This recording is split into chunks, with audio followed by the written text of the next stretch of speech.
Hello, everybody, and welcome back to another day of 30 NSG. On today's show, we're going to be talking about VR still makes 40 to 70% of players want to throw up, and it's a huge problem for the companies behind it. We're going to talk about good news for Elder Scrolls 6. Bethesda tried a new testing process with Starfield, and Todd Howard says it worked so well that's a new standard. We're also going to talk about Todd Howard explains why Starfield's combat AI is intentionally made stupid. And we're also going to talk about Todd Howard says planet exploration in Starfield was brutal before being nerfed. And then the last thing we're going to talk about is Capcom stirs the pot saying game prices are too low. We're going to talk about these stories and more on this. We do this Monday through Thursday from 10 o'clock in the morning until noon Eastern. If you like what we do here, please make sure you hit that like button down below. If you'd like to go above and beyond that, hit the subscribe button if you're not subscribed. And if you'd like to go above and beyond that, become a member as little as $5. What's going on, Stealth? What's going on, Silent Warrior? Travis, Jesse Mack, Lurker. Good morning, good morning. How's everyone doing? This first story, I saw the title, and I read through the article just now. It's not really an article telling us about virtual reality, but it is telling us about how this one person, he did a study, and it talks about how, 40 to 70% of people still want to be sick and nauseous. And I've said this in the past, as far as virtual reality will never be a mainstream platform because of the enclosed capsule and your brain gets confused. So we'll talk about this. We're going to read the article, but we might cut it short because it might not be what we're looking for here, but we can still have some conversation and course on this. So let's get to the first article, which is VR still makes 40 to 70% of players that want to throw up, and that's a huge problem for companies behind it. Right. And this is another thing, right? Before I even get into the article, right? Selling VR headset is like going door to door selling vacuums. Okay. You don't know if it's good until you put it on and try. You don't know if a vacuum is good until you turn it on and start vacuuming stuff and seeing what it is, right? It's really hard to go, hey, do you want to buy this vacuum if you don't know the vacuum is good, right? So you don't know if VR headset's for you unless you put it on and you're like, oh yeah, it's so cool, all this technology, we're gonna love this thing, and you put it on your face and you're like, and you want to throw up because you're getting nauseous. So he says why virtual reality makes a lot of us sick and what we can do about it. He says, let me tell you, while Apple's $3,500 VR headset announcement made me heart sink. I know this is a PC site, but when the industry player and the big tries to make a VR part of everyday life, it affects everyone. PC gaming doesn't exist in a bubble. It's not because of the idea of seeing an iPhone menu buttons everywhere I look all day forever is so nightmarish, but because $3,500 for a toy was presented like perfectly rational purchasing decision, me and VR just never hit it off. My first experience with it was about as bad as you could possibly engineer if you ever deliberated trying to make someone nauseous. A Oculus DK2, a PC that is couldn't quite run a roller coaster demo at the high enough frame rate, and slightly too hot office full of people watching me as I put the headset. Right before I completed the second loop, it was clear that VR and I were not going to be good friends. He says, like a great many people, virtual reality makes me feel pretty sick. It's not that I haven't tried to push past it either. There's a lot of talk about getting your sea legs in VR, acclimating to your strange sensations and perceiving motion with your eyes and expecting to feel it with your body, but getting nothing. I saw the potential VR had for sim racing. I bravely soldiered through the 3 stages of Dirt Rally, my stomach trying itself into a balloon animal every time I put 2 wheels up on the verge of my cockpit. View went dialogue, but then the nausea never went away. Okay, so it's been 8 years now since the virtual roller coaster ride, and my brain hasn't acclimated yet. I so badly wanted to enjoy Half-Life Alyx, but it's also true that Valve's peerless design of engineering smoothed the roughest edges of the experience, as does its solid high frame rate and teleport controls, rather than I'm feeling queasy just by typing the analog stick movement, but it's not a fix. And it turns out that I'm not the minority. The latest figures gathered in 2022 estimates between 40 and 70% of users experience sickness within 15 minutes of exposure. For women specifically, it's even higher, up to 80%, and we don't even know why. So what do we know? More or less is that the nausea we feel is experienced in VR is a form of motion sickness. It's basically a runtime error in our visible system, complex instruments, and also inner ear and track our position and movement. The data that our eyes give us is the vestibular system is also the motion where you also ship on a choppy waters or in a car or project cars. But in each case, our body itself is stationary. The best theory we have on this is disconnect between the perceived and actual motion provokes nausea. It's our body that thinks we've been in position. Now, before the days of steel horses and piston-powered locomotion, their likely explanations for feeling like this is wheezy around the stationary was that you ate, drank, or rubbed up against something that you shouldn't have. You've taken toxins that implement your perception that your body needs to get those toxins out fast. It's just a theory and the fact of a theory from 1977, but it's the scientists' world best guess so far. What's more is that we don't know why people are so much more sustainable to it than others, but we also know why the numerous makers that make us more likely to experience it. Women, as mentioned previously, are more likely than men to get VR sickness, and Asian people are more likely than other ethnicities to experience motion sickness in general. Age is another factor. It's more likely experienced in between the ages of 12 and 21, and then in our adulthood until we reach 50s, upon which likelihood increase again. Now, Apple forgot to mention the announcement, though. They didn't they? Just like Facebook did when they launched various Oculus and MetaQuest products, they can. And they also make us feel sick. This is invested billions into making a platform happen, and they also damned if 8 years lukewarm consumer reception is going to change their plans. So what are the solutions? Since we're not sure the cause and the tricky one, but there's also promising developments that also endeavor to ground us into surroundings and give us a better system of context is needed to not go into a purge mode. The hope that is the VR does become more mainstream, and it needs to address the issue becoming more urgent in both big tech funding and market demand brings about solution. In the meantime, if you want, you'll also be able to meet in a dark room with my head between my knees. So obviously the guy talks about how he's being sick and how the big companies are pumping massive amount of money into this. I mean, obviously Facebook changed their name to Meta, and they were dumping and lost billions and billions of dollars to try to force this onto people. And just a guy in a room here, been saying for about 7 years now, that VR will never be mainstream. It'll never be mainstream for video games. It'll be mainstream for things that you're sitting down and not moving. Sporting events, music events, anything of those types of things. You won't get motion sickness because that's what you do when you go to these events. You go to a concert.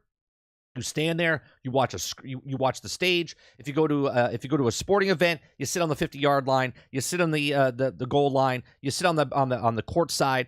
You sit there and you're not moving around, you're not walking, you're not getting motion sickness, right? So it's just a big ass television set to your screen, meaning you feel like you're in the actual location.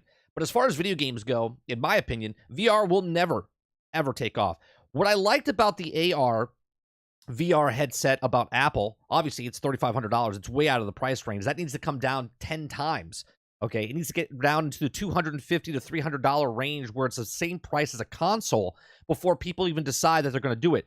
But what I like about the Apple headset compared to regular headsets is that they have cameras on the outside, and it's making it like an AR thing. You're putting a VR headset on, but you can still see outside of the headset, so your brain gets tricked into knowing that where you can walk and where you can see, so you're not running into walls and your brain doesn't get confused.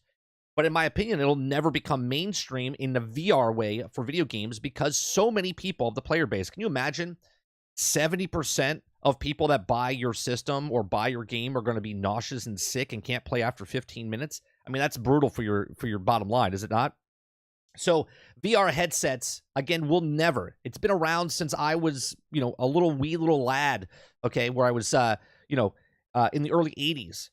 Every company tried to put a VR headset out. Now, I did the Void, and we talk about VR pretty much a lot on this channel, right? We did the Void. I bring up the Void. I did it with Sarge. We've done where it was a Star Wars like layout. We were in a warehouse. You put a backpack on. You put a thing on. No one ever gets nauseous or sick there because you're walking around. Now, you're a little disoriented when you put the headset on because you're like reaching out for stuff and your brain can't tell what's real or what's fake. What's cool about the Void is that they build the walls and stuff around you. So if you see a wall, there's going to be a wall there. If there's a lever, you're going to be able to touch the lever and pull it, okay? So you're seeing a sort of an AR thing in front of you because they've mapped out the whole wall. They've mapped out the whole thing. So you're walking through a warehouse and there's fake walls and like, it's like walking through a haunted house type of thing, right? And you're seeing stuff that if you took your headset off, you would see a wall there, but it wouldn't look like it's in Star Wars. It's just a blank wall. But when you put the headset on, it's super graphic. It's that metal sheer of walking down the hallway of the Death Star, or you're in New York when you're blasting people with your Ghostbusters ray, and that's what the difference is, right? So until VR, and we've talked about this on GXG with Sarge, right? In your home in the future, instead of having a theater room, you'll have a VR room, right? And we're not talking about everybody here, but the people that buy houses will be like, oh, look, you have a family room. This is, this is the entertainment room. You'll have a VR room, okay, where there's nothing in that room. And maybe there's a treadmill or something there that and you've seen those treadmill things before.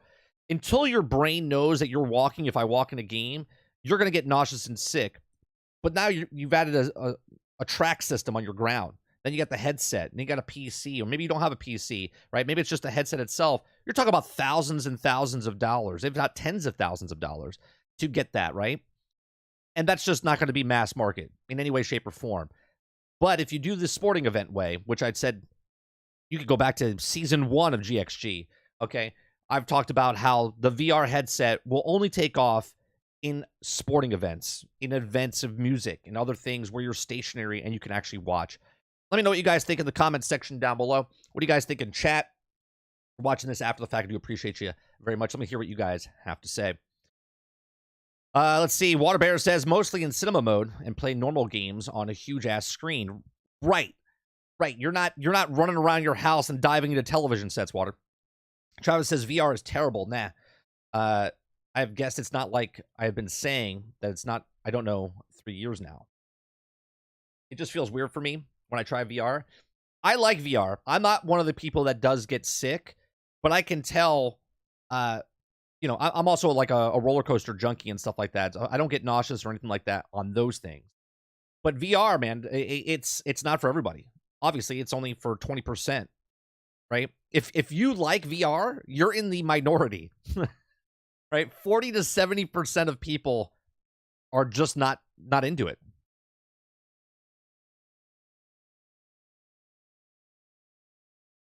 Sarge says it's not that there's a whole lot of talk about something that has been pushed 3 times in 20 years and still hasn't become mainstream. Sorry, corporations, you don't get to pump out this crap again. They'll sink 20 million into the stupid idea to make 2 mil. What a surprise, bro. You mean VR will use, like we said 5 years ago? Right. Man, you should do a Marvel Void one. It's amazing. I did that one. It's about 45 per person. What do you do in the Marvel one? I've only done the Star Wars one. Oh no, and I also did one where you're killing zombies, but it wasn't like the Void. It was just a VR one. You're like in a vehicle and you're outside the bus and you're like shooting a bunch of things. That was pretty cool.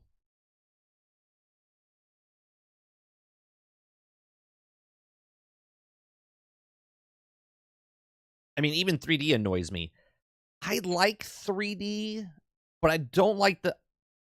Did you ever go to the theater, boss, and watch Avatar when it first came out, the original Avatar, or even the second Avatar?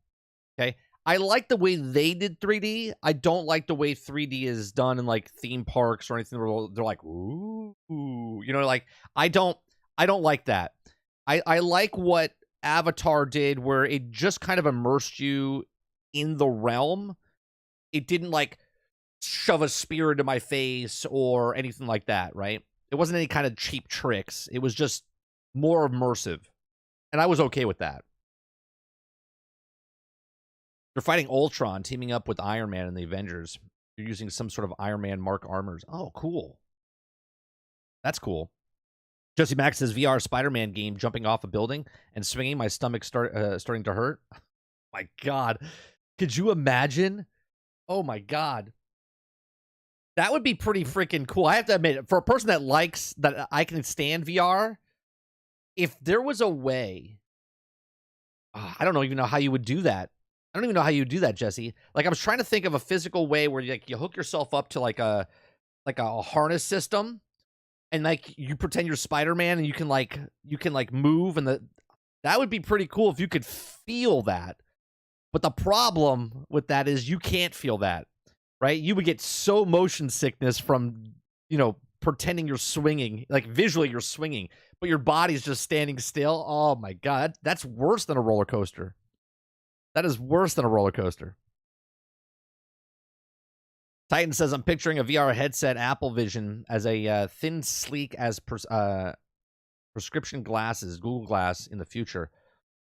Sure, but that's what Apple's doing is more AR than VR. It's a VR headset, but you can actually, like, this part here, this is Apple's headset right here, right? This has got cameras and sensors all in the front. So if someone's talking to you, it visually represents what your eyes would look like, but you're actually seeing out. So you're not going to get as nauseous with Apple's headset on as you would with the, the Quest or Meta or whatever.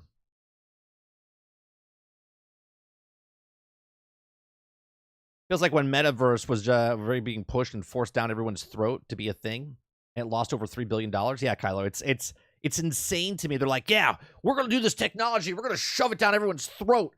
And it's like, 70% of our market that we're selling to gets nauseous and motion sickness from this. But, we're going to have 4 in every household. It's like, what?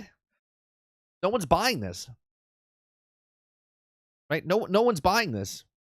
Very few people are buying it. And then when they do buy it, like, they're not using it every day. Now, if you start implementing stuff, I'm telling you in the future, you're going to be sitting just like right now. If you told me in the 80s that everyone would be sitting in a household or in a public space and no one's talking to each other because they're on their phones typing, I would have said you're crazy. Okay? But here we are. When you go out to dinner, right? I have a no phone policy, like with my family, right? No one can bring their phones out. We all sit at the table and we actually have conversations. But when you look at other people in the restaurant or where you are in public or people walking down the street, everyone is walking down, talking to their, like, go past a bus stop right now, okay? And just look at the kids that are going to high school. Nobody's talking to anybody. They're all standing around and they're all just typing or listening to music or whatever they're doing. They're antisocial with each other when they're all around people. They're talking to people. Instead of talking to people that are there, they're only talking to people that are not there. Okay, or maybe they're talking to the person 5 feet away from them, but instead of they're typing. Okay, that's what's going to happen with VR. You're going to sit in your house in the future, and instead of having a one television set where it's a big ass screen and everyone's watching it, you're going to have multiple people sitting in a room together watching different things with a headset on. And if you're an outsider looking at them, you would see 4 people thinking that they're all watching the same thing, but nobody's watching the same thing. They're all sitting in a room together pretending that they're hanging out together. That's what's going to happen in the future. Travis says, I'm paying $30 for 3D. I want my spear in my head. I know it's not $30. It's some 3D stuff is actually pretty expensive. Like $16, $20, $25, $30, all depending on what you do. I can only imagine how many broken television sets would get from Spider-Man's swing. They would be like, they would throw their arm out, and then as soon as that first swing happens, television's broke. You have to have padded rooms. You'd be running into walls.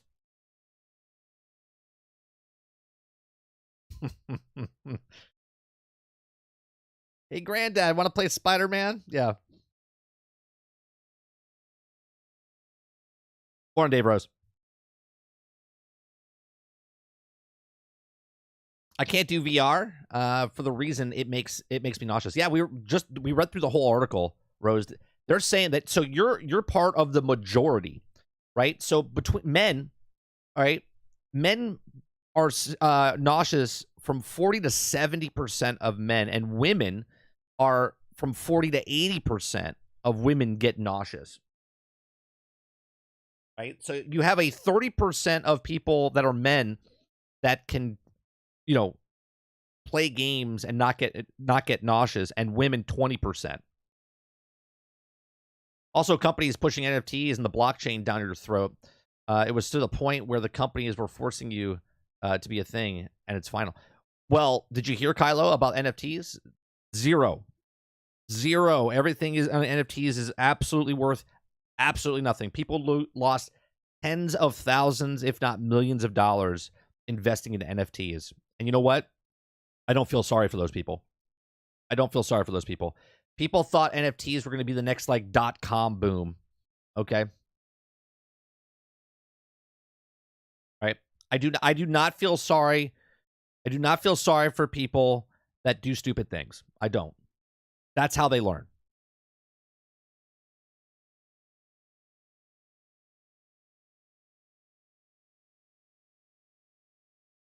Now the problem is if they don't learn, right? That's the problem.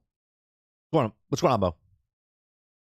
If VR meant more TVs are purchased because of broken TVs, they'll push it even harder. No, but think about this. Instead of having one television sets are pretty cheap now, right? You get a pretty damn good sized television, 55-inch for like $300-$400, if not less. I haven't really gone TV shopping, but you get a good sized television set for a pretty good couple $100, right?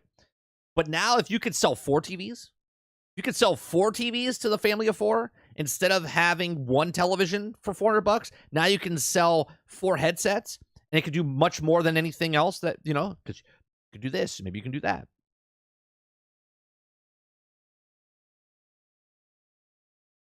It went from millions to being worth $10. It's beautiful. Yeah. I mean, we literally had on GXG for the last 2 years, 3 years, an NFT corner and told people, do not buy this stuff. Do not believe in this stuff. This is just ridiculous.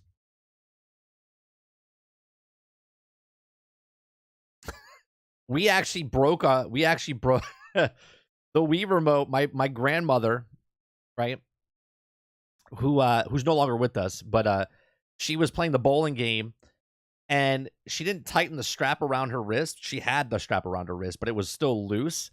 And she went to bowl, and she just chucked it, and it smashed into the top corner of the television set. Yeah. Yeah. How many people broke television sets because of the Wii remotes?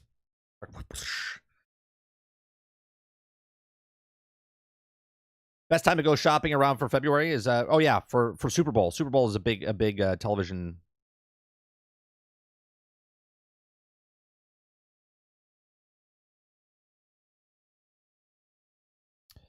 My dad just bought a real nice LG 55 for $349. Yeah, it's crazy, right? Think about that.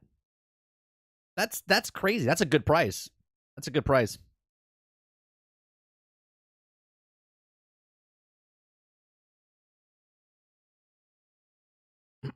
Everyone thought it was too cool.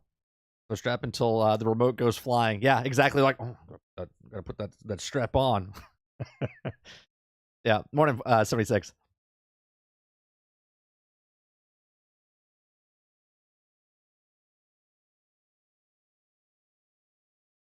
Even now, with the Wii remotes, my son puts the little straps on. My nephew comes over, and when he plays, we're on the couch watching them play, and you know how kids are, man. They can't sit still. They got to be moving. They're doing all this stuff when they're playing video games, and you're like, can you back away from the television set, right? I have to put like pillows on the ground in front as like the line, like don't cross this line, because they're swinging their arms and doing stuff. They're playing like Mario Party, and I'm like, oh. And I'm watching my television set in the living room. I'm like, it's gonna break. Here it goes. They're gonna punch it. They're playing tennis, right? And me and my wife are sitting there going, can you back up? It's like, holy Christ. That's where headsets would come in, right? You put the headsets on, swing away.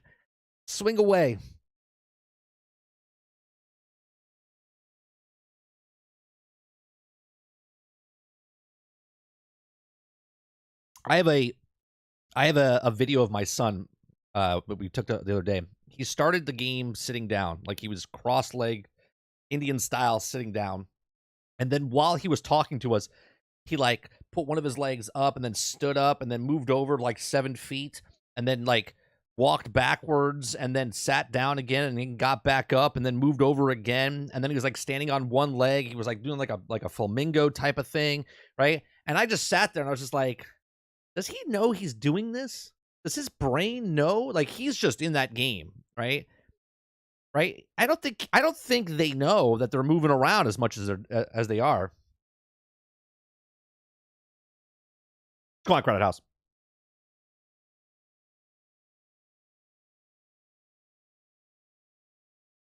Probably deserve to break your TV. You're not using the Wii strap. No, Titan. Did you hear what I said? My grandma used the strap. It just was loose on her wrist. When she chucked it, it hit the television set. So she was using the strap, but she didn't tighten the actual thing. That's my kid too. My game room has lots of expensive statues in it, and I always sweating balls as my son plays. Yeah, it's like you gotta like tie him down. Are you having fun? Yeah, great.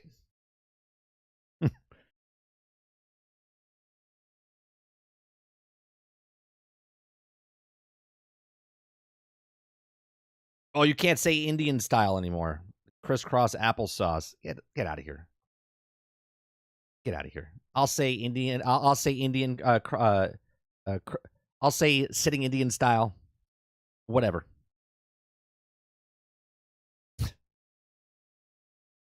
Crisscross applesauce.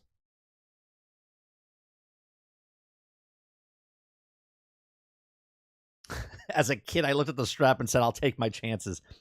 Hey, you're playing by yourself. You're like, "I'm not wearing that strap. It's not cool." No one's in the room with you. You're like, "I'm not putting that strap on. I'm not putting that little tether thing on my wrist. Not doing it."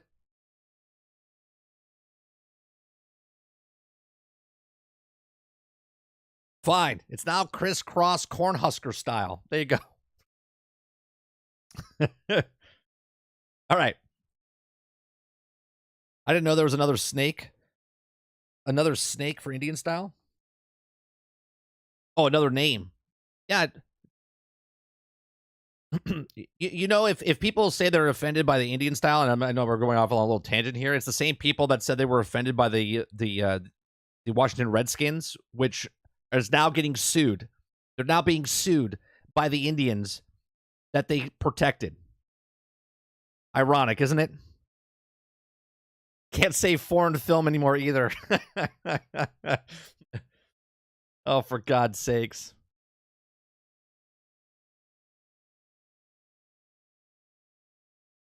They should be the Redskins. Yeah. Yeah.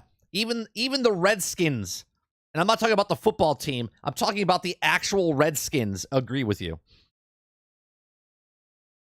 I hope it does, Kylo. I hope it does.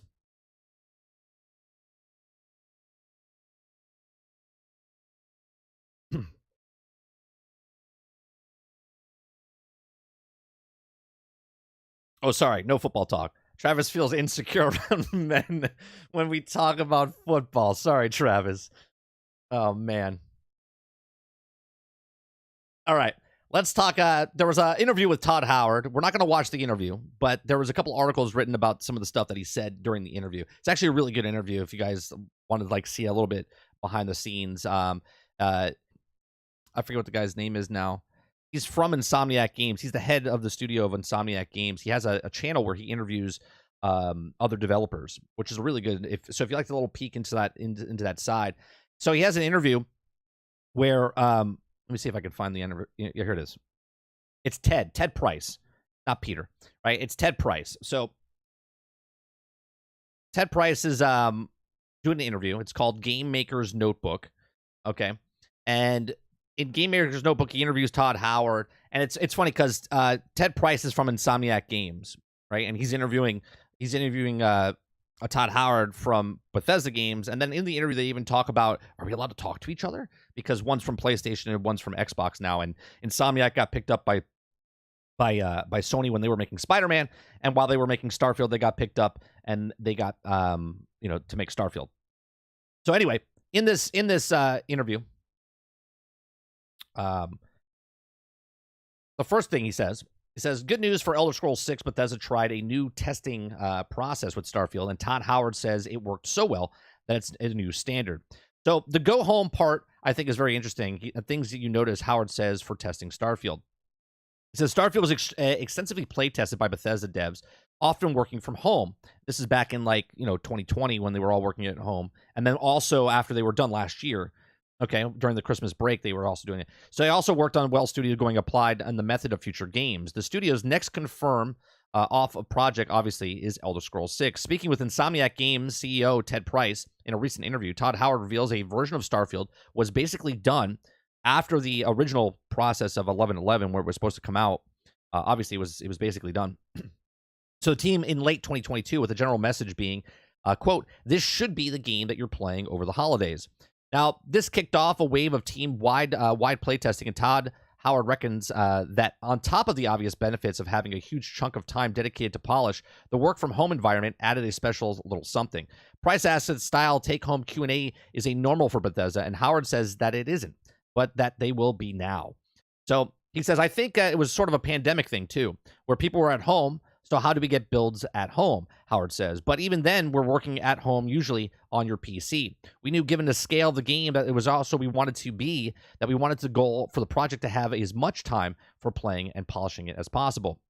He goes on and says the go home part, I think, is very interesting. He continues, the thing you notice, even when you're working from home, is on your PC, you're a dev kit. And when you say, hey, I'm going to go put it into your retail Xbox, you're in for an unusual environment, and you're on your sofa. So your speaker's set up a certain way. You just came off of playing Ratchet and Clank or Spider-Man or whatever, and you're instantly comparing to the last thing that you were playing. And that's the way you see your own game and the way it changes. He goes on to say there's also some delta there. Is now you look at it and found everybody is in the team found really impactful, both positive and the figure it out. He said, hey, I think 5.1 surround sound is a little off. I could be anything, or the font size, or now you're sitting 10 feet away and you're using it sitting up 2 feet away. So he goes on to say, like, this is part of their design process now, right? Not only when they're sitting at the office and they're just kind of just playing on the PC, now they say, look, we're going to take it home. Now, obviously, this is part of the Q&A testing, and you're like, oh, no shit, they're testing their game, but that's not what he's talking about. He's saying as they're designing the game and playing the game, they now started figuring out other things that they don't do when they're at the office. When you're at the office, you're at your desk, you're at your computer, you're making the game, you're playing it on the game. Yeah, you have your Xbox, but you're still playing it on the thing. Now, when they go home, they can see different things, right? Like you said, they went from playing this game to now this game. You know, is it jarring? What does it do? Is it pleasing to the eye? Does it sound good on the surround sound system? Does it look good from 10 feet away? Does it look from 20 feet away? Does it look good when you're up close, right? This is the type of stuff he's talking about in the design process. He goes on to the other interview, or part of the interview, and they start talking about, a lot of people are complaining about the AI, right? Is dumb, kind of easy and whatnot. And Todd Howard explains why Starfield's combat AI was intentionally made stupid. Okay, so in a recent episode of the Notebook podcast, Bethesda, Todd Howard discussed the creation of Starfield, touching on all aspects of the game's development process. But one particular segment of the podcast raises eyebrows as Howard explains how the team initially or intentionally made the combat AI really stupid to make the experience more enjoyable for players, right? And this is something that we don't think of as gamers, right? Because if you're a gamer and that you like the difficulty being harder, or you like a challenge, what happens is if someone makes it too challenging, you can see this with a Dark Souls type of game where people get upset and they're like, oh, I'm done. And a very small knit community likes that type of challenge stuff, but everybody else is like turned off. They'll play it, they'll pick it up, they'll play it for a bit, but then they kind of get turned off by it because they don't feel like, they're like, I don't want to sweat that much. I just want to play a video game, right? So Howard began to discuss the challenges inherent to the designing of space combat, drawing parallels with games like Faster Than Light, Mech Warrior. He admired Faster Than Light's power allocation feature and the slower, more cinematic pace of the combat in the older Mech Warrior titles. The objective was to create space combat systems intuitive and doesn't require players to pause the game simply to understand and navigate the many power accolades and the systems. Now, the part all worked out quite well, but then you have a mix in with the AI, Howard explained. Okay, that's where the difficulty comes in, he seems. Howard explained that the overly intelligent enemy AI results in prolonged battles, with both players and AI battling for position. Circumventing this, the AI was designed to be really stupid, allowing players to be more opportunities to shoot. Now, if you guys watched my gameplay last night when we were playing, we went to this planet way out of range. Now I'm a level, I think we were like 46, 47, if I'm not mistaken. And all of a sudden we showed up and there was guys that were levels 63 up to, I think it was like 76. And they were a little harder for me to fight because I'm 30 levels, but I still got to play it. That's basically what the AI was before. They were like really hard to fight, and then it made the battles really long. If you go watch my battle last night, I was barely doing any damage until I switched this weapon that I had that was doing much more damage. But even then, I was barely doing damage, right? That's what they were before. He continues and says, it's very easy to make enemies really, really smart or end up in a situation where you're forever just jousting, right? Howard said it also turns out that to make the AI really stupid, they should fly, and then they also need to turn, basically like, hey, player, why don't you just shoot them mean for a while, or shoot me for a while?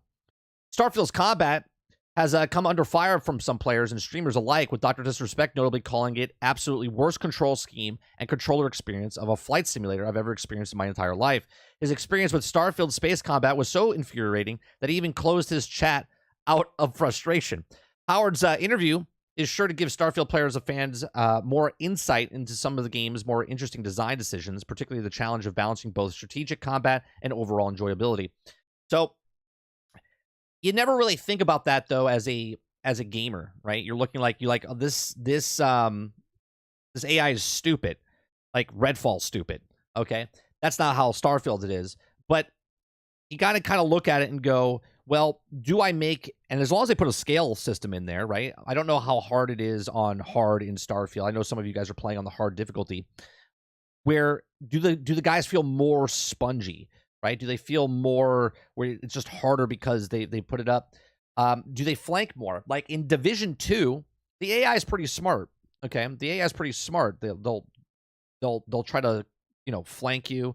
They'll try to surround you. They'll push on you on certain things. One guy will shoot, but the other ones push up. Like Division 2 has really good AI, in my opinion, right? Are they easy? They can be because of basically on your build. But you never think about it in a game where someone's like, oh, this AI is really dumb. But if they made it hard, then people would be like, I'm done. And they kind of like leave. There's this balance of make them good, but not too good. Make it fun, but not, make it hard, but also fun. So again, the interview is pretty interesting because he goes into a little bit more in depth, developer talking to developer. Let me see what you guys are saying in chat.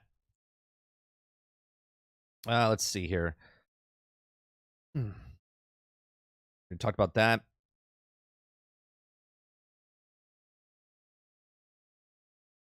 Back and forth. Okay, I really hope that you come out with a survival mode like they did in Fallout 4. I love survival mode. Eat, drink, sleep. For life, I'm glad you say that. We talked about it last night a little bit about the about like a survival mode, and then I listened to the interview after I was done with stream last night. It's about an hour long, and I was like, oh, so there was a survival mode in there, but they took it out. So hopefully they put it back in. They said because, and I think that's one of the other articles we have here. Yeah, it's one of the articles we have. So we'll talk about that in a second. But yeah, I hope they add a survival mode into it because I think it would be just that extra layer. Like you don't have to play it, but if it's an option to play it, it'd be really cool if they implemented that.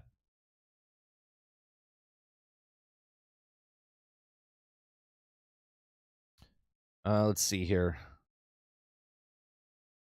That you change of perspective. Who would have thunk? I think it's just making excuses to save face why they would intentionally make AI bad comes out, I call BS. Now, you're taking it out of complete context. You're taking it out of complete context, Rose. It's literally two developers talking about what his design decision is, telling another developer what their design is, right?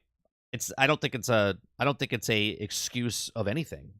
They literally said they had to back it off. And same with this. They had to nerf the planets because if it was too brutal, then people would be like, this is stupid, I'm out.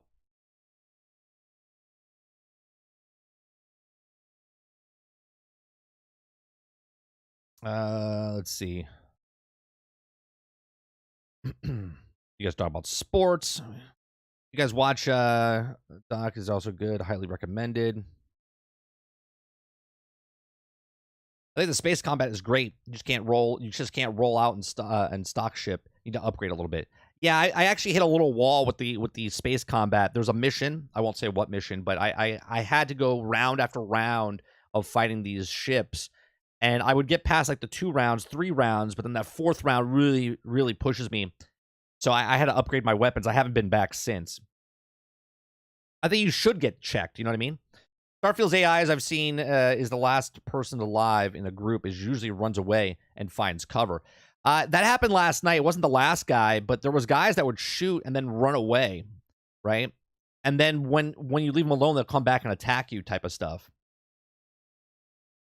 Water says, if it was way crazy or hard game, it'd definitely play as a Souls game.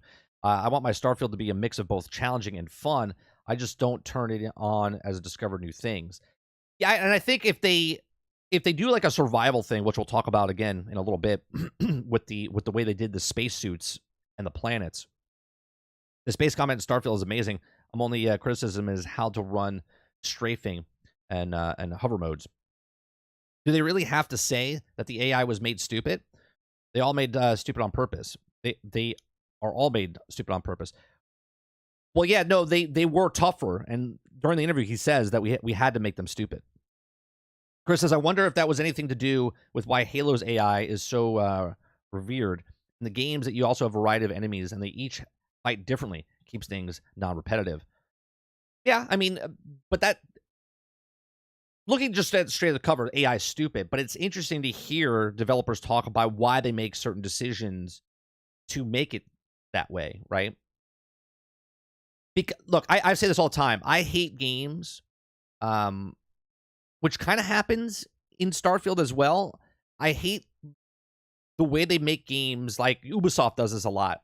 You're doing a stealth. Like, if you do a stealth mission in Starfield, sometimes you shoot somebody and everybody in the goddamn place hears you and they know where you are instantaneously, okay? And I'm okay with that as long as they give me a reason why they know where I'm at, right? All of a sudden, one guy sees me and they're like, hey, he's up in the vents. And then all of a sudden, now everyone's focused on the vents, right? But what happens in most Ubisoft games, I tell this story all the time. I think it was Wildlands. I'm doing a stealth mission, and all of a sudden, I'm in a bush 100 yards away. Okay, I take a sniper rifle out, and then I shoot somebody. And then as soon as I shoot somebody, everybody in the camp knows where I'm at, right? I have a suppressor on, okay? I'm hidden inside a bush. There's no way they know where I'm at. And then all of a sudden, boom, everyone starts shooting at the bush. And it's like, how did they know I was there? That, to me, is stupid AI, okay? Stupid AI, to me, is not where all of a sudden I shoot somebody and he's not, registering and stuff like that. That's kind of a broke mechanic as far as like coding wise, right? But a stupid AI, I think, is stupid where everyone knows where you are because all of a sudden the computer knows, okay, it came from here and this is where we're focusing fire now. If you do stealth, now, Stealth says stealth missions are terrible. Question for you, Stealth. Do you have any skill points into your stealth? Right? Do you have any skill points into your stealth? If you don't, that's why they're terrible. If you don't have level 2 or 3, stealth missions are going to be absolutely garbage for you.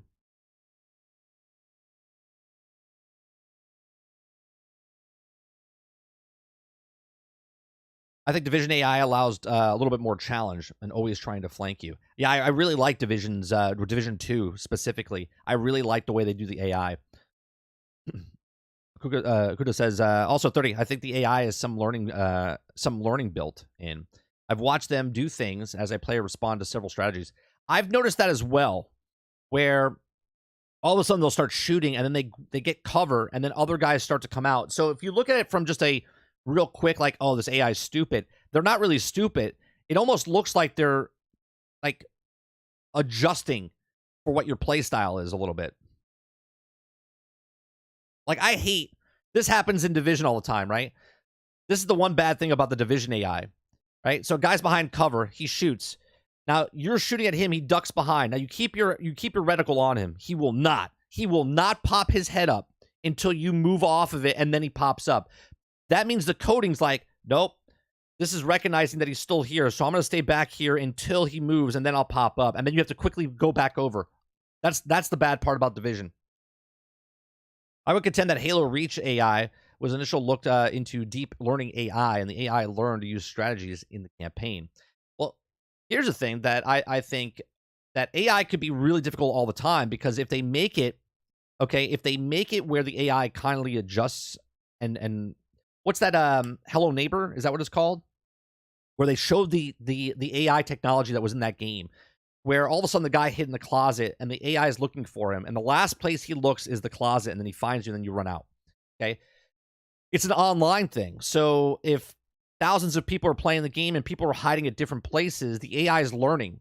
So instead of now that you hide in the closet, it's not going to be the last place he checks. It might be the first place he checks.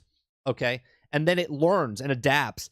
That to me is actually going to be super hard, because the more people play the game, the more the AI realizes what's happening.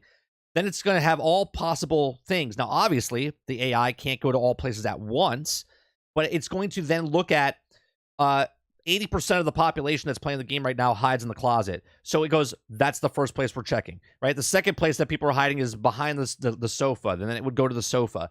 And that would dynamically change based on the masses of where they're hiding and what the AI is learning. You know what I mean? I mean, it's kind of more realistic that way, because games embellish big time on silencers. It makes a gun whisper. In real life, a silencer does not make a gun much quieter. Sure, but if I'm in a bush, okay, if I'm in a bush and I'm shooting somebody, and I kill that one guy and nobody else is around, and all of a sudden someone sees me, how do they know I'm in that bush? And then when I leave that bush and I'm behind, no one knows where I'm at, they still know where I'm at. They still know where I'm at. That's bad coding, right? If it was realistic, they would look and go, yeah, where is he? And they would look for where you are, where the shot came from. But I get it. It's a video game.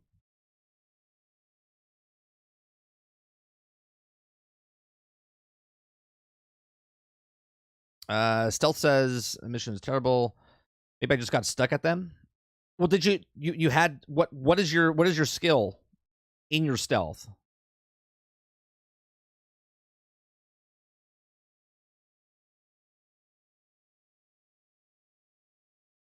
Go on, Robert Jones. AIs can algorithmically learn. It's very similar to how the humans learn. Pattern recognition. If they have a large swath of data, then they would learn faster what people do. Right.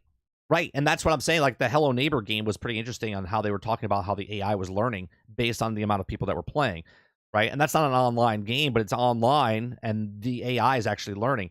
Same thing what's happening with Call of Duty, right? The more people and Fortnite, the more people that are playing the game, the AI starts to learn the tendencies of what the people are playing the game. So now it learns. Well, obviously it's gonna learn at a much faster rate and become better faster than, because it doesn't need to practice. It just learns it instantly.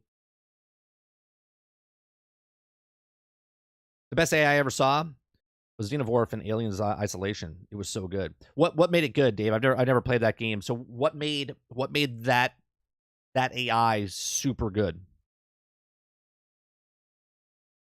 And that's why companies want your data. Well, right, they want their data. So also for first person shooter games, Jones, if someone's taking the same path over and over, they might change the map a little bit. They might put a box in your way or do something where it changes the path, because they know that that's where everyone goes.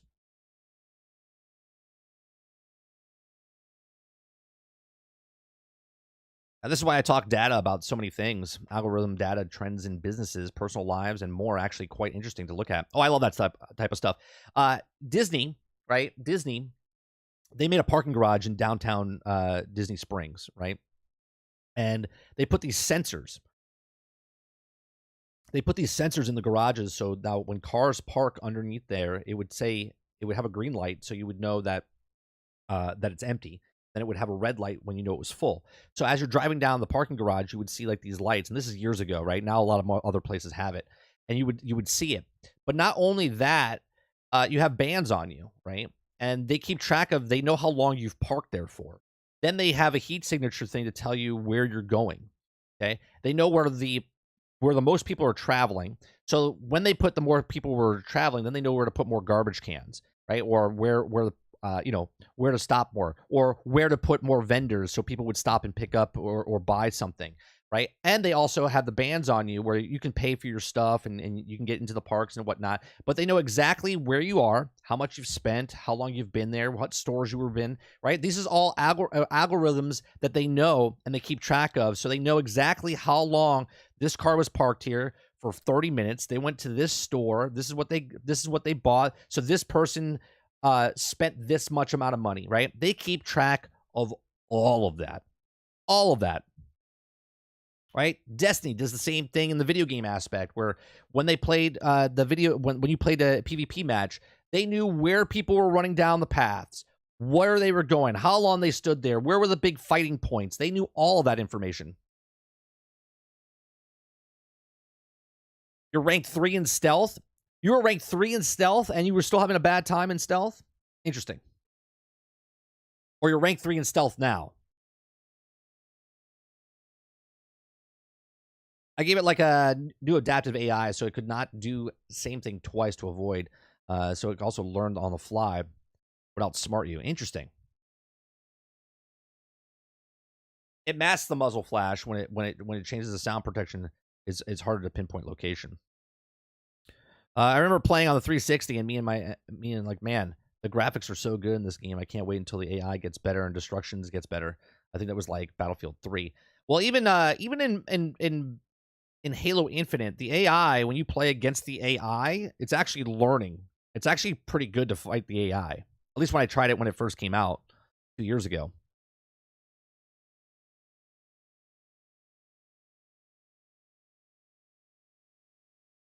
They also predict wait times in the rides based on those bands.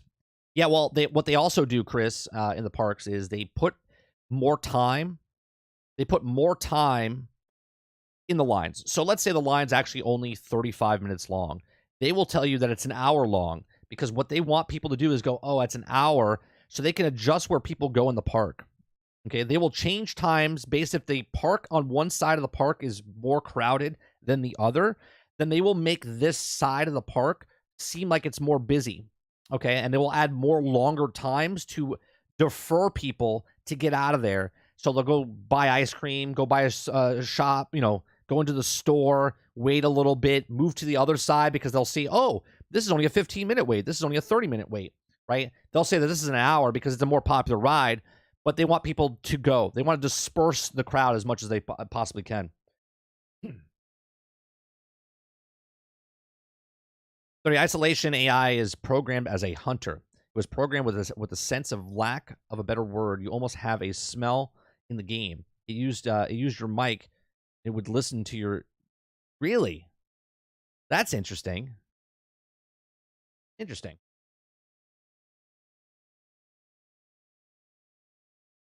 I hate Division 2's bullet sponge enemies are obnoxious. They're only bullet sponges because you're not high enough level to fight those guys or your build. If you ever played with us, you'll see certain people we just destroy certain people. Like my whole build is based off of yellow bars, right? It takes faster for me to kill a yellow bar than it does a regular red bar. So when I run with Sarge or Brain, they have their balls and their technical stuff blow up everything, right? But my gun does really good head damage when I'm behind cover shooting those guys. Jesse Max says, I wonder if the AI in Division 3 is even more difficult and more challenging than Division 2. I don't know if it should be more challenging. I think if it's the same, I think it would be good.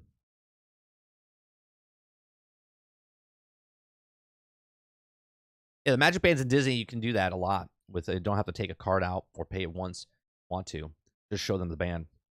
Same from soft games. There's nothing entertaining about spending 2 hours hacking away at the OP boss's huge health bar. Well, that's a little different. That game is literally trying to push you to try to beat the boss, and it's supposed to be hard because that's the way they choose. And there's no difficulty level, right? In the Dark Souls games, right? In from soft games, they intentionally make it hard. That's a design choice.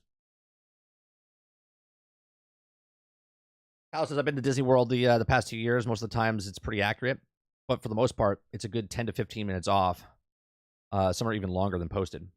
For the most part, because what's happening now, Kylo, is, believe me, we go all the time. I've been going for decades. Most locals know that if it says 45 minutes to an hour, then it's really 35 minutes to 40 minutes, right? Even though it says an hour, we'll go in line because we know that it's actually not an hour. Okay. There's a lot of different things. Plus, you got to look at what the fast pass line is or the lightning pass lane is. If the lightning pass lane is filled, the regular lane is not going to move because those people have priority. So if you see a lot of people backed up in the lightning lane, then it's going to be longer in the other lane, and so on and so forth. There's a lot of things that you can do. Trust me, we go all the time. So much so that I was going to make a Disney YouTube channel, but then I was like, nah, I don't want to put that time because I don't want to ruin it for myself. We know so much information about Disney.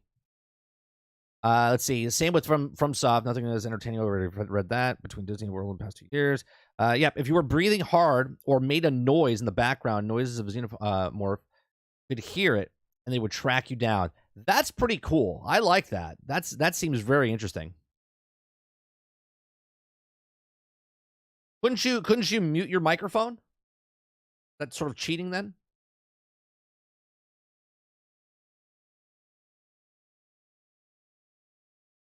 It's the pay-to-win lane. That's exactly what it is. Yeah. The microtransactions, $15. $15 for the day.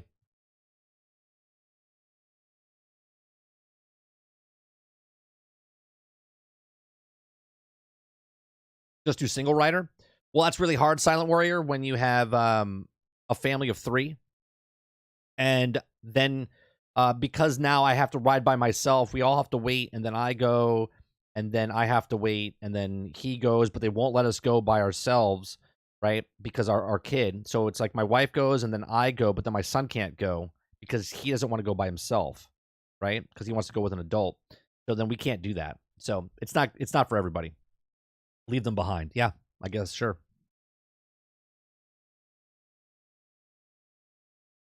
I actually avoid games with stupid DPS deltas. I play games for entertainment and power fantasy.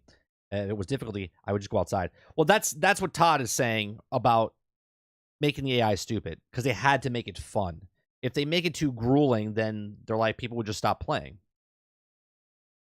Chris says, my point about the Halo variety was that you can sneak different stupid behaviors to make it more fun, like elite, brute, melee charging, grunts, jackals, run away, rather than shooting. No, I got what you're saying, Chris. Yeah. Yeah, I agree with that. I think that it's nice to have different. You know, the grunts are stupid, right? But the elites are elites for a reason. They would be more demanding of your time to get those kills rather than the grunts. The grunts are like pop pop, but the elites are smarter. You know, try to push you more.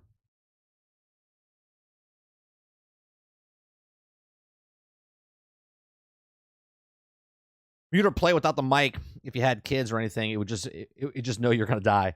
Oh, right, because the noise in the background, it would pick it up. If you have a dog barking in the background, it's like, and it would come after you. I got you.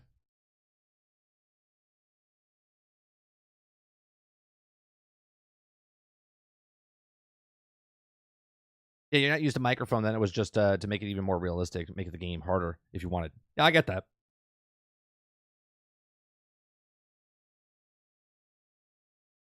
I went to Epcot last year. Really enjoyed it. It's a good park for adults. Lots of good food, drinks, good rides. It's a good place. I can't wait till all the construction's done. It's probably like another year or 2 before that's done. Like COVID screwed all of it up, man. They had plans to build all this stuff, and then they just went all the shitter.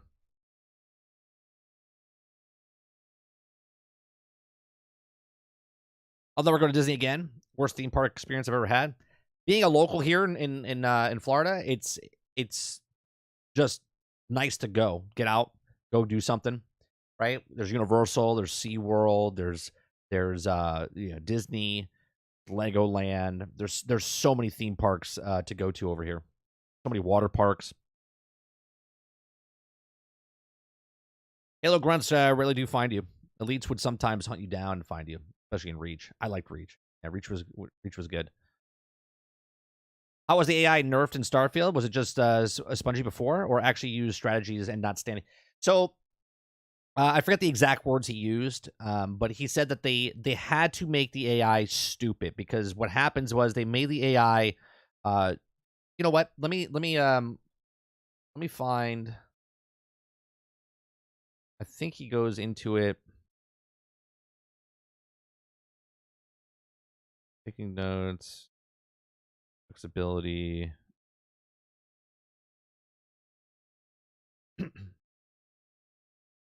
Was it this one?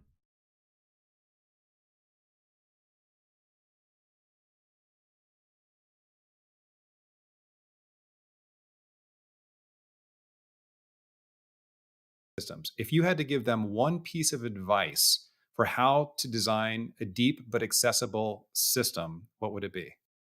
I have a lot. I mean, there are main rules of any game development advice. Define the experience. Like, how do you want it to feel? What's the end result?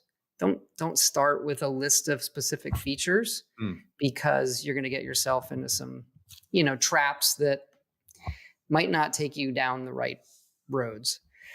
The other thing is, every time, keep it as simple as you can, because you're going to start adding complexity, and you need a good base to build on in terms of, this is a simple, elegant system that people can understand. And then as you add other, I'll call them simpler, elegant systems, if the player understands the rules of those, when those start colliding, that's where you're getting some really good gameplay, that the player is the one who figured it out.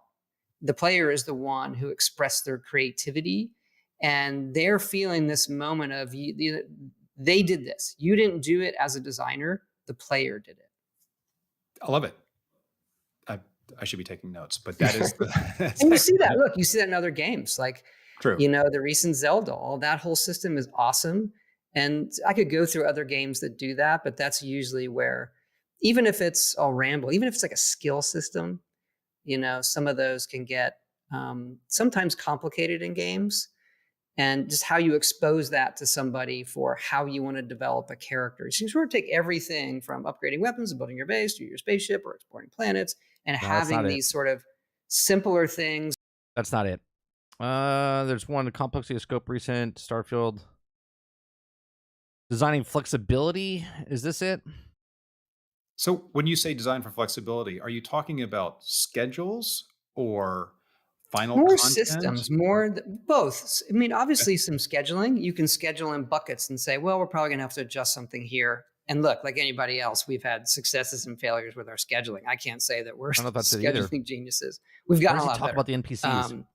It's more about the game itself, in terms of game systems, how weapons are going to work, or how ships are going to work, or how planets are going to work, or anything like that.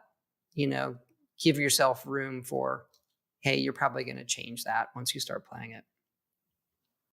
You, the player, are probably going to change that once you start playing it, or once you, The the creator, developers, you're going to the play creator. it and then be like, Okay. we should take it in this direction or this direction, or yeah. And it sounds like that you've created a culture around that flexibility. Would that be accurate?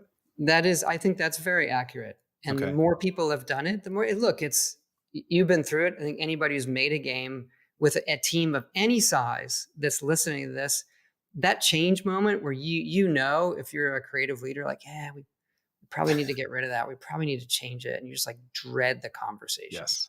You're like, somebody put so much time into this. And that's always difficult. It's difficult for.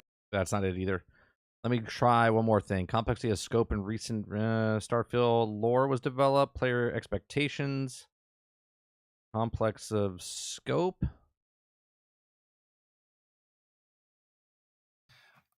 Let's talk a little bit about complexity and scope and just the size of games in general. I know there have been a lot of conversations in the press recently about how big should games be. Are we going too big? Should we be smaller?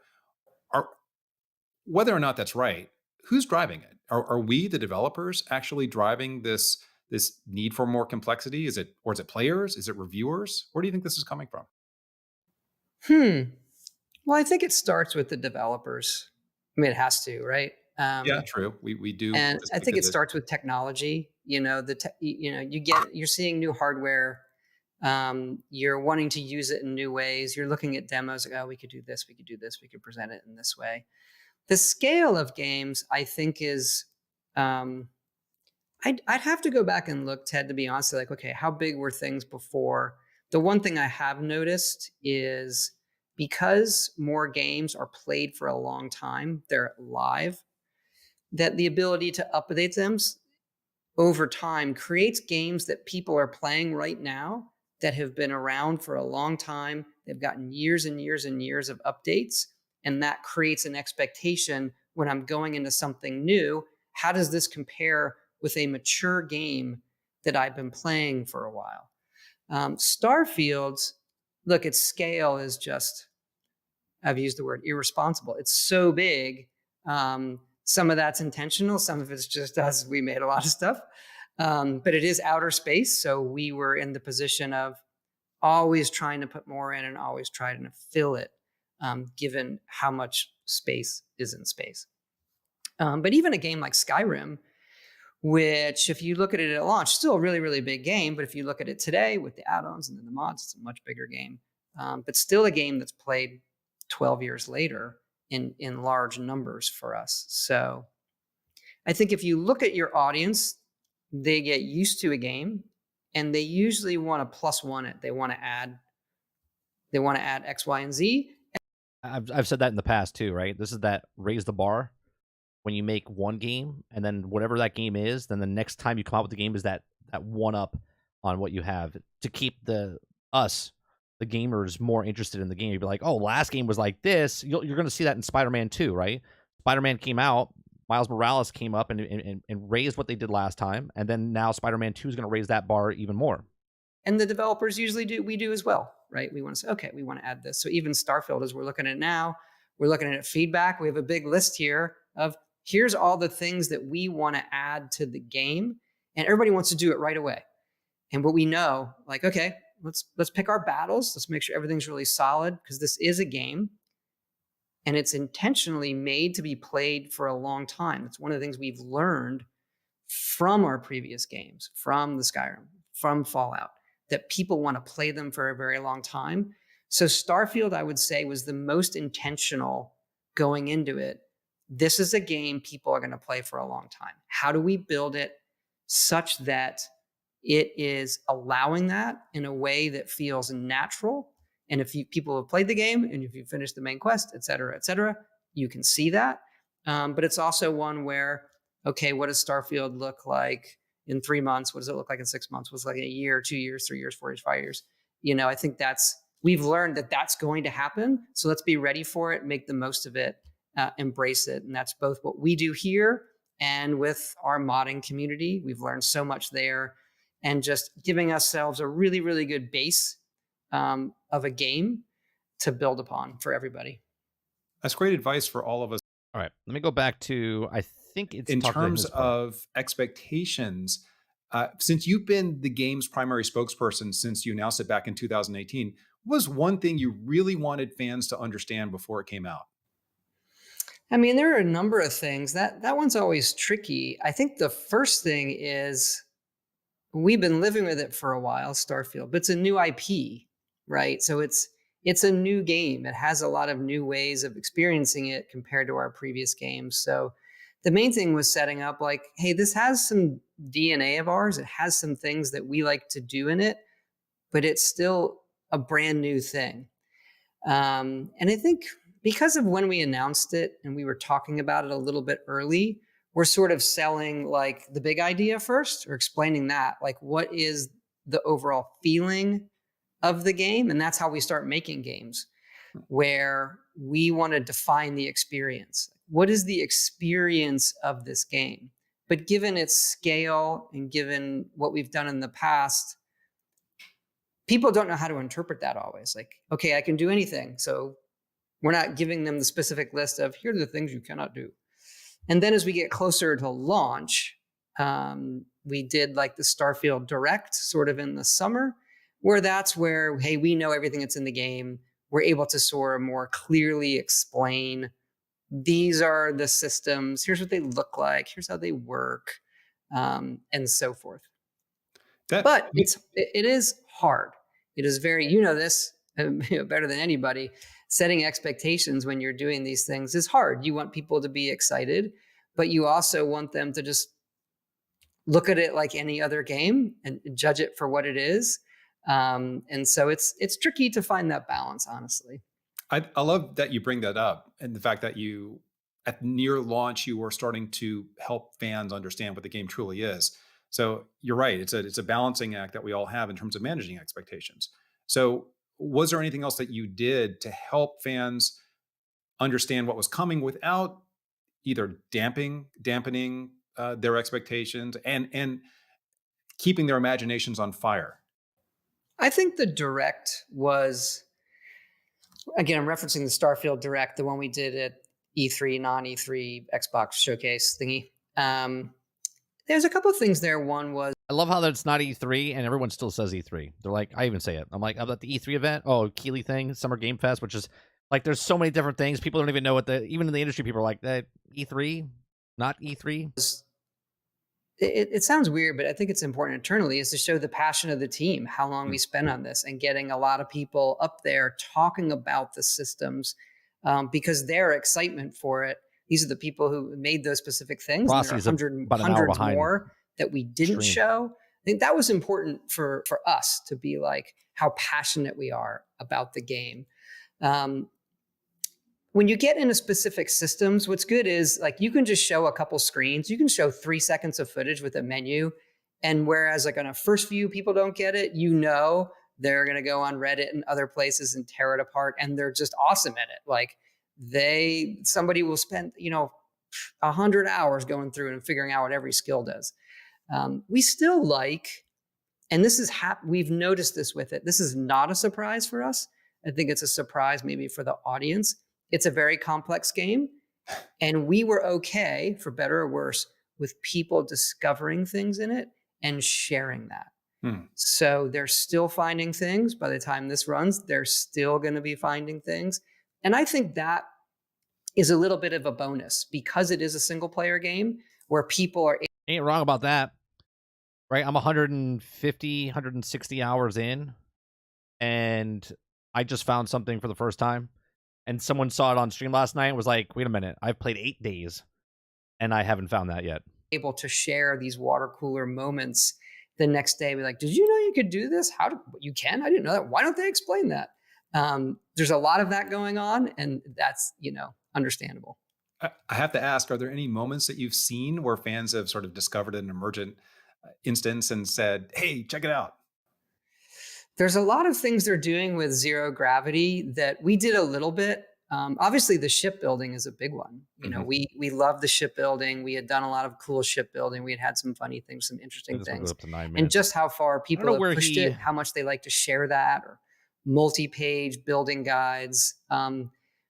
It's sort of like, if you give the people the tools, they will surprise you so much. And that's what we try to do, is give them these things that they can play with, from outpost building.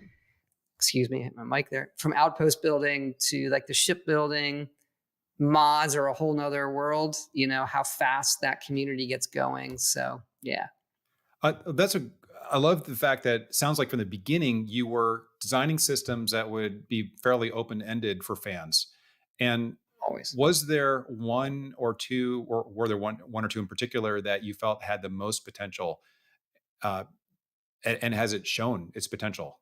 Shipbuilding really was the one, because it was new. I don't know where that actual part is in the interview. It's a long interview, but we'll go on to the next part of. He's talking about how Todd Howard says planet exploration in Starfield was brutal before being nerfed. Okay, he says in a recent interview with the podcast that we were just watching, Howard and Insomniac Games founder Ted Price distinct the development Starfield. When discussing a cut content of Starfield, however, explained how punishing planet exploration was before fine-tuning it and to make it more streamlined. He says, quote, so when the environmental damage works in the game on planets and your suit, you have resistance to certain types of atmosphere effects, whether it's radiation or thermal, etc. And that was pretty complex system, actually. He says it's very punitive And Howard said on the podcast, continuing, said, and what we did at the end of the day was that we complicated system for players to understood. It was also just nerfed the hell out of it. It matters only a little bit. It matters more in flavor than the afflictions to get more annoying knowing that you have it. Okay. Howard's tidbit on the afflictions are referred to as status effects a player can incur in the game occurs when a player gets injured when performing certain actions, and such as spraining your ankle after falling from great heights, or getting lung damage from breathing toxic gas, or getting frostbite or being on a cold planet for extended periods. Okay. Howard also explained how the solution of the dev team explored was offering players the option to have multiple spacesuits. Each one would be equipped depending on what type of extreme conditions and planet had, if any at all. He says, originally we wanted to where, okay, I have multiple spacesuits. I have one for high radiation planets. I have one really for cold planets. I have one for these environments, Howard said. And I'm saying it now. People play the game. You don't think about it that much.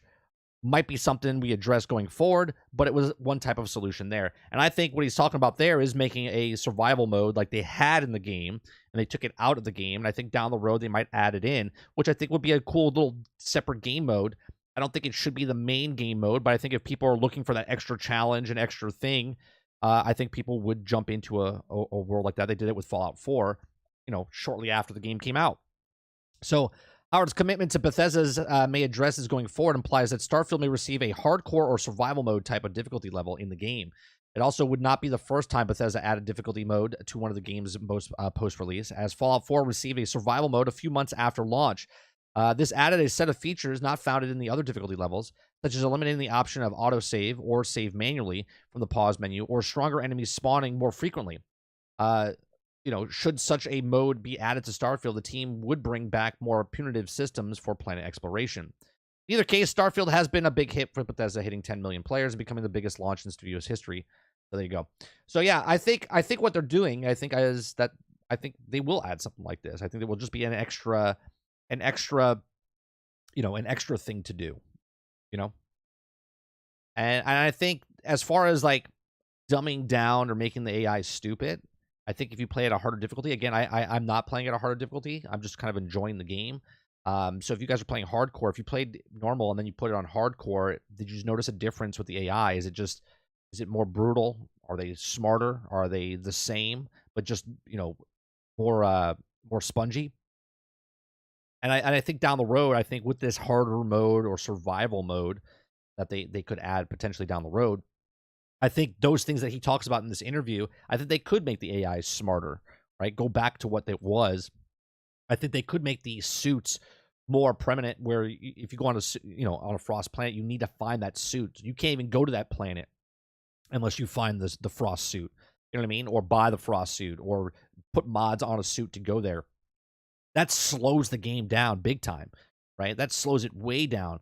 And especially if you have something like on a frost planet that you're getting damaged, that you can't find the stuff on that planet. You can't explore that planet at all.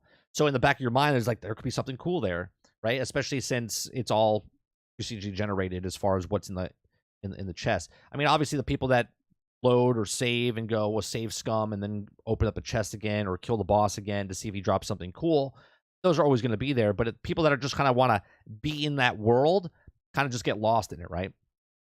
So, I don't know. I think it's pretty cool. I like the interview. And if you guys are seeing the interview, like you saw the canter back and forth, it's two people in the industry just shooting the shit with each other about the industry, right? It's not a PR thing. It's not a PR like interview where, there's no live chat there. That was just an interview between Ted and Todd about what they're doing with the game.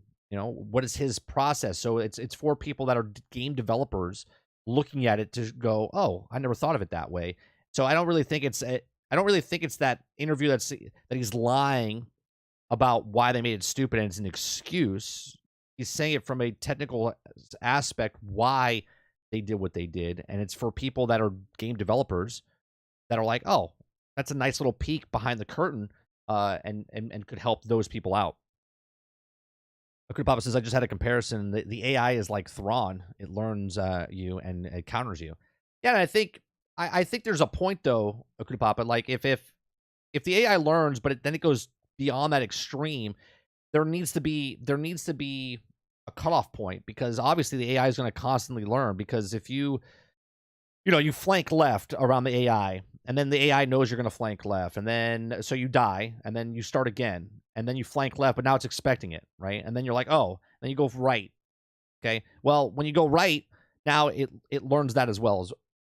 Okay, and because it learns that, then you die again, and all of a sudden now it knows you're going to go left, now it knows you're going to go right, and it just keeps learning and adjusting, and then it becomes a little like you're using every trick in the book to try to do something, right? You throw a grenade, then it knows you might throw a grenade, so it might move out of the way. So there's got to be a point of a give and take where, from a design point, if you have 10 tricks in your bag and it knows all 10 tricks, you're going to get frustrated. But if you have 10 tricks in your bag and it knows 8 of those tricks max, then you can still get the jump on it. You know what I'm saying? Like if they program it in a way where no matter what you do, it's always going to have a counter. But if you don't know what the counter is and you're using all 10 of those tricks and it only knows 8 of those, you're going to get the counter on it, and then it won't know what to do, and you'll win that battle. Makes it a little longer, but it doesn't make it frustrating. All right. The last story that we're going over today is that Capcom stirs the pot, saying game prices are too low. Now that's a clickbait title, right? So, and doesn't think recession will stop people from spending money on games. Okay, so the TGS last week, Capcom president, okay, CISA chairman, recognized everyone's favorite discourse subject, the price of games. Okay, and he was discussing the topic, rising in development costs, and where he claimed that the game prices are too low. Now, you as the streamer, you're like, wait a minute. Whereas as the consumer, you're like, $70. Some of us are paying $100 in different countries. Some of you are paying $125 for the collector's edition and whatnot. It says, while games from a lot of major publishers have become more expensive in recent years, it's worth noting that Capcom has not followed the trend. For instance, Street Fighter VI launched at £50, $60 in June, whereas competitor Mortal Kombat will set you back £60, $70. Okay. Meanwhile, games in general have not risen much since the beginning of the hobby, despite being considerably more expensive to make. One conceiving way I've seen people take this point is by sharing brochures of Toys R Us on the other retailers from the 90s, sometimes transposing the inflation adjusted cost onto those older flyers to remind us of somewhat paying the contemporary of $142 US in 95 to play Donkey Kong Country 2 or $124 for Mortal Kombat. Now, that said, the reach of games has grown significantly over the decades, and with publishers able to sell a greater number of potential players. So while games have become more expensive to developers, at least to the level that he's talking about or referring to, they also have a potential of generating more profits for the publisher. The global cost of living was also risen significantly over the last year, and here in the UK, we're dealing with the cost of living crisis, while Japan also has recently emerged from another recession. This is something that they acknowledge, but only in the extent that it doesn't think it will stop people from buying games, regardless of financial difficulties. And I think that's true to a point. I think there are people that look at something and go, well, I can't eat today, but I can afford this. Right? And some people are really bad with their money. Some people are smarter with their money. But like he's saying, like, people don't need a boat, but they go out and buy a boat. If people really want to buy a game, they're going to go buy a game because it's still cheap enough to go, it's $60, $70, and people go, that's a day's work or 2 days work, So business confidence at high prices have a little to do with the game industry, he said. Just because there's a recession doesn't mean that you won't go to the movie theater or go to your favorite artist concert. High-quality games will continue to sell. An argument that will perhaps garner more sympathy than the games are getting expensive to make is the increasing the cost of the games will also lead to an increase of wages. Considering the wages are rising in the industry as a whole, he said, I think the raising unit prices is a healthy option for business. While many roles within the game development are comparatively well paid, it's not most stable career, with the redundancy common of the jobs being axed once the games are shipped, if not before. Right? This is not new. Right? If you're a background artist, right, and then you're done with the background, then you're let go. If you're done with the character models and the character models are done, then you're let go. So in 2023, GDC State of the Industry survey, 16% of developers reported they had changed companies in the last year, while 36% considered this the citing salary, company, and culture, remote work as a main factor. But let's not forget that the fact that Capcom just celebrated its best year ever in March. It sold a whopping 41.7 million games, 9 million more than the year prior, which also led record profiles, which also enjoyed a decade of consistent income growth. Naturally, the announcement inspired a share price that hit all-time high of 53.80, JPY at the time. Now, Capcom is not currently a publisher in trouble. While the new Resident Evil or Monster Hunter games are probably always going to sell decent numbers, it's no doubt it helps the cheaper than a lot more competition with this decade-long consistent growth with record profits. Maybe, just maybe, very successful publisher can afford shoulder rising development expenses and pay staff more without passing the cost to the players. Now, obviously, if you read this, that you're thinking Capcom's raising the price from 70 to 80 or whatnot, but they're also still low. Like you said, that Street Fighter was cheaper than the competitor of Mortal Kombat. So can they sustain with the rising costs? And again, we talked about this in the past about as far as, companies are now making $200, $250, $300 million to make a video game. And if records, are keep rising, there's rumors out there that Grand Theft Auto 6 cost over $1 billion, if not $2 billion to create over the last decade. So that's insane, right? You're going to need a lot of game sales to make that money back. Not all companies can do what Grand Theft Auto is doing. So does Capcom have a point here where they say, you know what, we can still raise the price. We can raise it from 60 to 70. We can join the rest of the people. And I think there's still room from 70 to 80. I think people will pay it. Because you got to look at it. If 20%, I don't even know, I'm just saying a number here, but if 100% of the people buy it at $60, okay, and then they raise it to 70, wait, and then people are like, I'm not going to pay $10 more for this game. They'll wait for it to go on sale, but they won't buy it new. What percentage of people that do buy that game and the people that don't, does that cost cover those people that didn't? Can they maintain the exact, or around about the same price, even though there's less people buying that game because they raised it by $10? So it's interesting. It's interesting to see, again, these clickbait titles, as far as Capcom stirs the pot saying game prices are too low. Their game prices are too low. They're still keeping it at a low price, but again, because of that, is that the reason that their games have been the most, right? They've sold more than anything. They've sold a whopping 41.7 million games, 9 million more than the year prior. So they're succeeding because of their price point right now. So it's interesting. Let's see. I just had a comparison of the AI. Like Thrawn already read that. Too low. Sarge's laughing. He's not wrong. Games should be around $120, $130 if actually follow inflation. Well, technically they are, right? Technically they are. But then you throw a wrench into the mix where, let's say Starfield was $120. You think more people would get Game Pass then? You think more people would get a streaming service if the games were $120? And again, like the example I just gave, if a game is $120, let's say you sold 10 million when it was at 70, but now it's 120.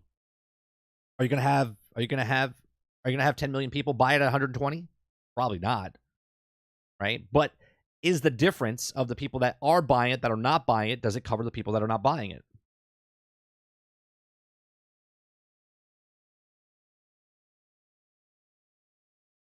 The rise price of Capcom? Do it. Street Fighter 6 will get Fighter of the Year. You think so? You think so? It'll be Mortal Kombat? You guys play both games. I didn't play it, so I don't know.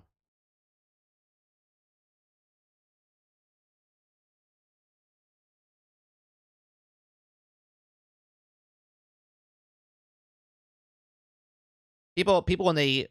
So this person says, I'm sure that the very healthy business model for publisher and investor, you make a $70 a norm and they'll ask for 80. You make $80 a norm and they'll ask for 90. You still haven't seen developers and publishers who say incomplete or buggy games should be priority before asking for $70. That's another point, right? So that's another point. when a game comes out at $60 and it's broke, buggy, incomplete, you know, that's one. But then they raise the price, and then they still come out broken, buggy. Then they go up to $100. Then there's the, this will always be a thing I'm going to stick with. There's that Redfall, right? Redfall, yes, it's on Game Pass, but they charge $70 for that game, and on top of that, they charged $120 for whatever that special edition was, right? Battlefield 2042 charged $125 for that game, okay? And it came out and it was in terrible state, right? That wasn't $60 broken, buggy. That wasn't $70 broken, buggy. That wasn't $80 or $90 or $100. It was $125 that came out, right? Redfall, $120 or $125, and it came out. Like, can you imagine? I said yesterday in Discord, if I bought a game that was that price and it was that bad, I would never buy another full price game again, ever. Okay? But I've learned my lesson years and years ago. Okay? I do my homework. If I look at a game, if it's, it looks weird or I'm not into it, I won't buy it day one. Right? Mortal Kombat is great, but Street Fighter right now is still king of fighters. Tekken has a chance to be better, but released in January. Yeah, but that won't be in the running for fighting game of this year then. So I'm already frog's hair away from completing and abandoning gaming as an affordable hobby. They just keep trying to squeeze more out of us. Agreed, right? And Sarge has talked about that as well, Farmer. Right? I'm glad that Sarge found Starfield, because he's absolutely loving Starfield. Right? It's like all hope was abandoned. He was also playing Warhammer Total War, and he was liking that on the PC as well. Quintar, what's going on, man? They went to rise the price, even though you don't own the license to play. Make it so you can actually own the license to play. Yeah, they won't do that. They won't do that. What about if they did a method, Quintar, where they're like, it's $120 and you own the game, but it's $70 and you're just licensing the game.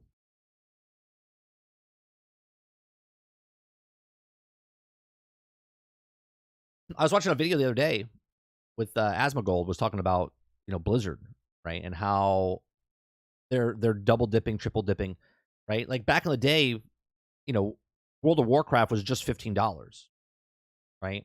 And back then, buy a game full price, and then to keep that game going, you paid a monthly fee. And you paid that monthly fee because you wanted the servers to stay up, and they were going to keep it going. But then, like, you pay $50 and you would earn everything in the game. But then years ago, they changed it to where now you buy gold, right? And you're paying for a monthly fee, and you're paying for gold, and you're paying for this, right? And you're doing this, right? They're double dipping, triple dipping, quadruple dipping.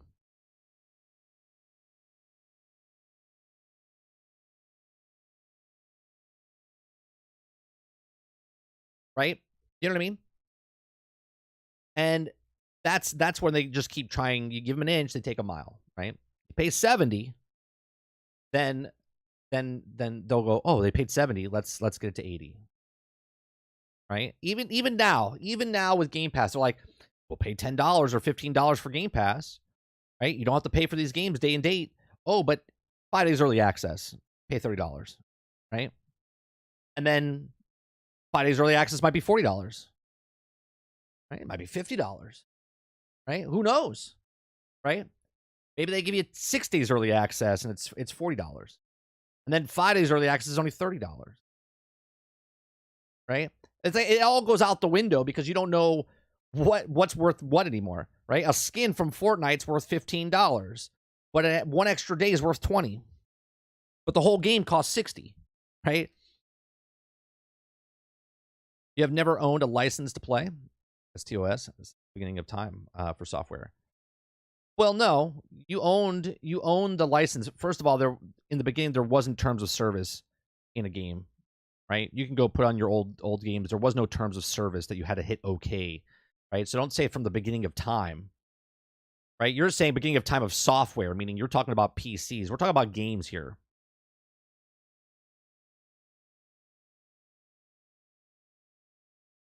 Right?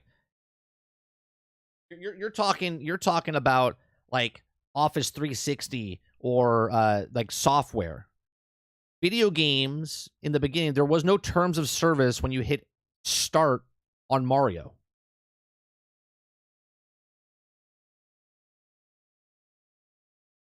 Terms of service was in the book, not in the game back in the day. But you didn't have to hit OK. You didn't know what the terms of service was. You just bought the game. You still own that game. You can still play that game. Terms of service now, literally at any moment, they can stop you playing the game. How are they going to stop me from playing Mario on my N64? How? They got to literally physically come to my house, okay, and rip it out of my hands. Okay? It's not the same. It's not the same. Not in any way, shape, or form. Terms of service now are completely different. No, but the terms of what's in the terms of service was completely different than what it is now.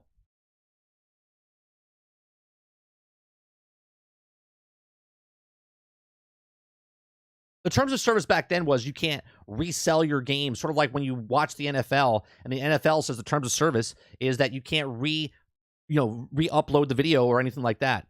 That's the terms of service. You're watching this on this channel, but you cannot repurpose this video in any way, shape, or form.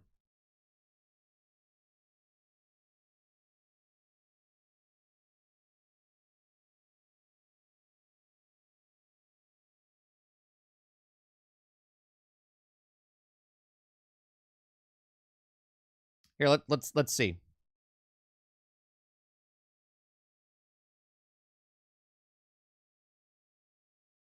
I'm reading it right now, right? I got a 360 game back in like early 2000s here.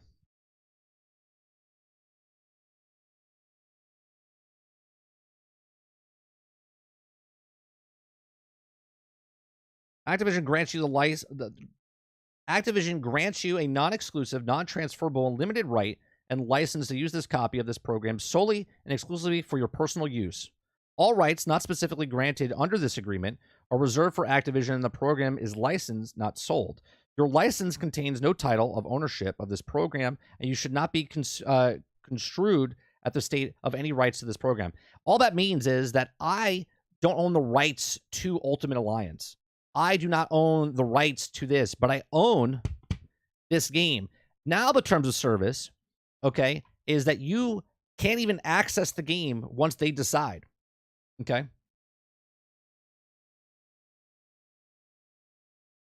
Right? You do own the game, though. The difference between them saying you don't own this game is that you don't own the physical, you don't own the game, like the intellectual property of this game, but I own this game. They cannot take this game away from me. This game is mine always. Okay?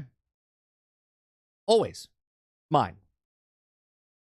Digital game, they can literally just hit the button. Look last night. Perfect example. Okay? There was an error while I was playing Starfield. I don't own Starfield. Right? They just literally kicked me out of the game like that.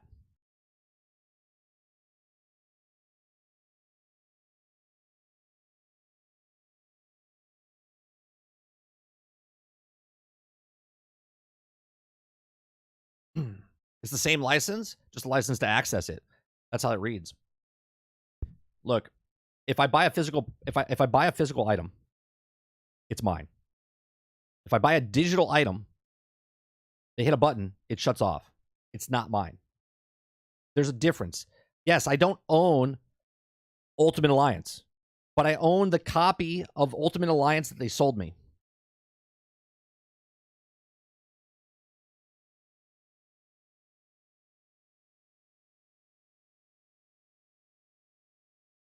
They bang down your door and slap a vintage controller out of your hand. No 30, no game for you. Exactly.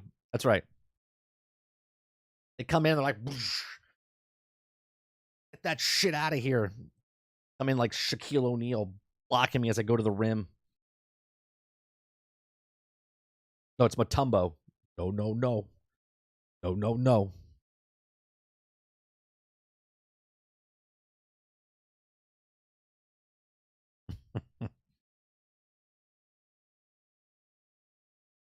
Is some of this stuff even legal? I mean, Like, what, shutting off the game, Jones? Like, what are you asking? Like, knocking on my door and smacking it out of my hand? I mean, no, that's not legal. I mean, I guess it could be. Like, I heard you were playing the game.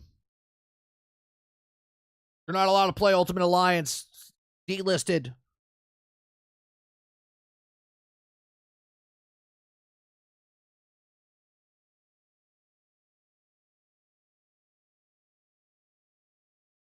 Here.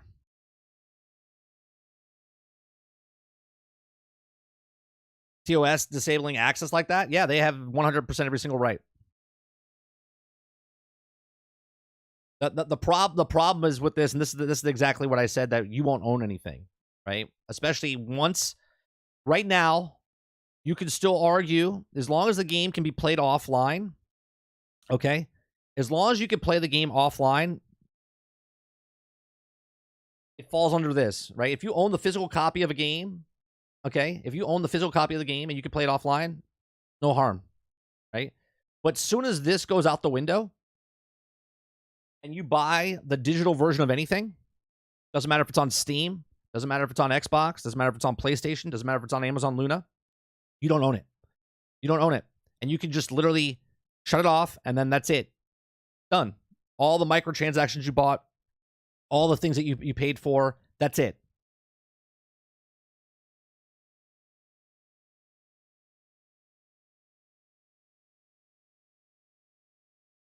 You don't own the license; it's granted to you as long as you feel fit. They should legally take you to court to take that license away if they wanted to. They just made it easier now.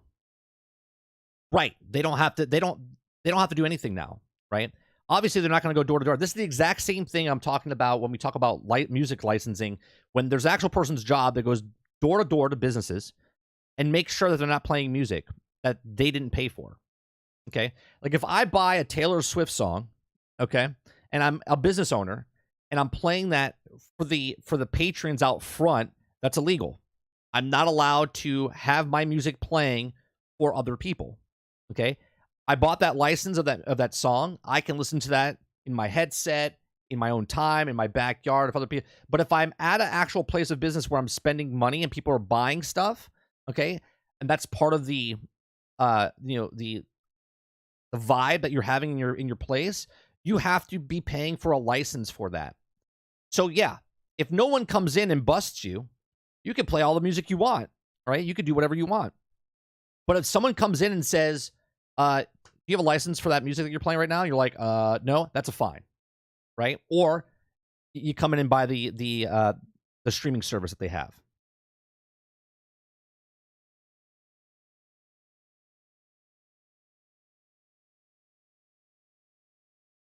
Right? Digitally, if you can play a game without being online, then you're fine. Because no one's going to come up to your door and be like, I just want to make sure. Do you have any of these games? Yeah, we don't have those games anymore, and they could take them. Technically, yeah, you do that. Technically, it was illegal to share your game with friends back in the day because the license was for your sole use of your friend. Of course. That's just they have to cover their ass. They have to cover their ass. Right? In a world where rules are, right? If I buy that game, I should have the receipt. Okay? And if I don't have the receipt and then I sold that to somebody else, now they have a problem with the game. Well, they can't return it. There's no receipt. Okay? If they do something with it, right? Then they're not in trouble because there's no receipt trail. Imagine driving your car, get stopped. Sorry, sir. You need to roll up your window or stop playing music. No, that's a difference, Quintar. That's different. Unless you're selling stuff out of your car, and your car is your business. If I'm selling clothes and I have music playing, the music's part of the vibe. Did you ever walk into a store that has no music playing? Kind of weird, isn't it? It looks weird in here. It's very quiet, right? And there's no music playing. Then you walk into a store and they're jamming out. They're jamming. They have music playing, right? They have music playing. You're like, well, they either have a license or they don't. Now, as a patron, you don't care if they have the license or not. But as a person's job, they come in and go, hey, you're playing some music here. Can I see your license? Do you pay for this? Do you pay for this service? And they're like, no, I don't. They're like, all right, you got to shut this music down.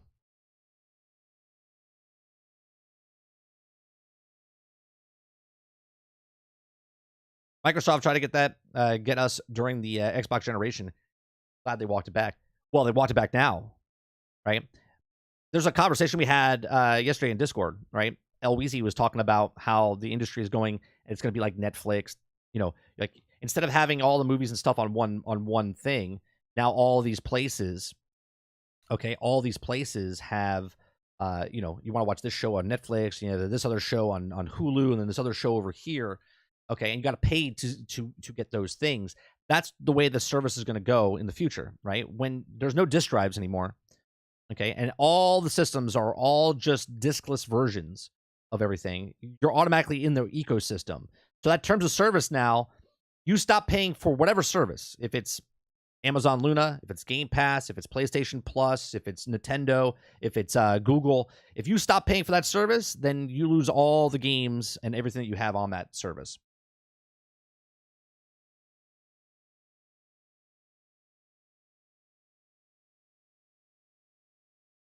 Good point. Same with the elevator. Yeah, elevator, they have to actually pay for that unless they're using uncopyrighted or what's it called? Most of the time, I play that elevator music where there's no vocals or anything like that. That still has to be licensed, well, unless it's under fair use. But they still have to pay for a license.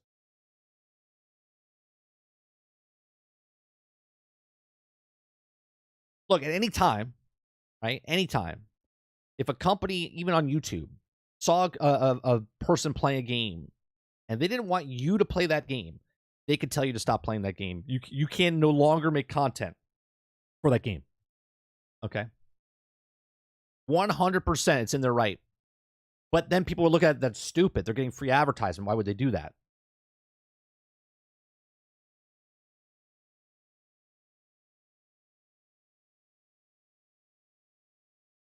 But they 100% have that right to do that.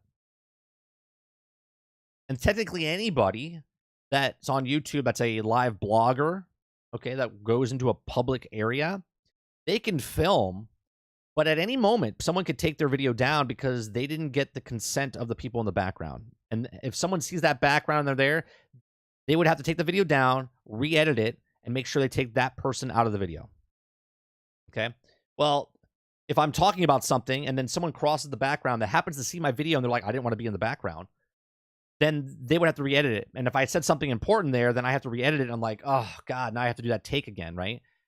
There's so many like weird situations that can happen. Anyone that streams games is violating TOS. 100%. Yes.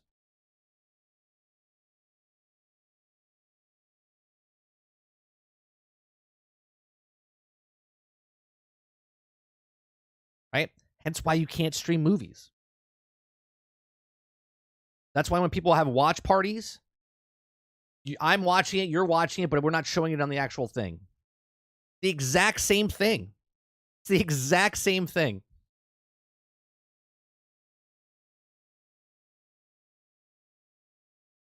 Why can't I watch a movie on stream, but I can watch a video game? Why is that? Why is it a double standard?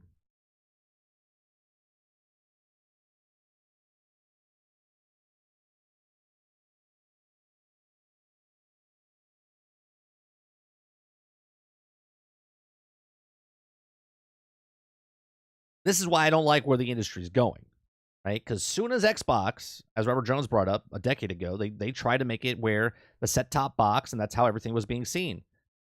Now they just got rid of the box.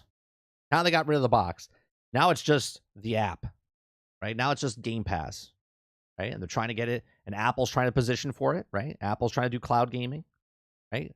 Amazon's doing cloud gaming. Netflix is starting to do gaming.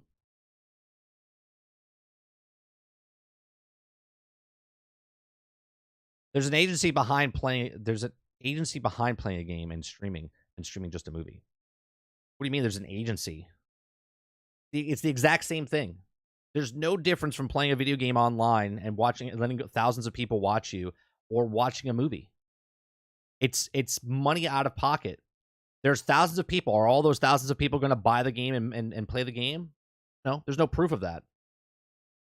There's games that I've watched that I've never owned, never played. I watch other people play it because I'm not interested in buying it.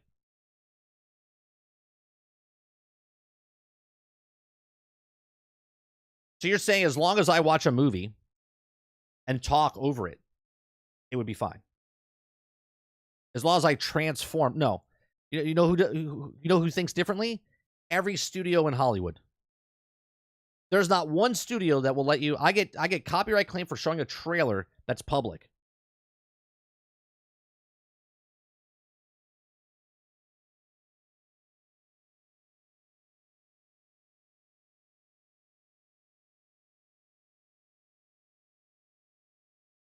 Streaming games isn't a violation because it's derivative of content based on the game.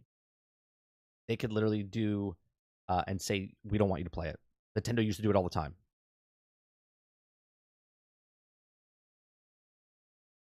That's exactly right, Jones. That's exactly right. The only reason you're allowed to play games is because it's free advertisement. That's it. You don't have to transform shit. At any moment, any company could be like, I don't want you to play our game. I don't want you doing content for our game. It doesn't matter about transformative or not.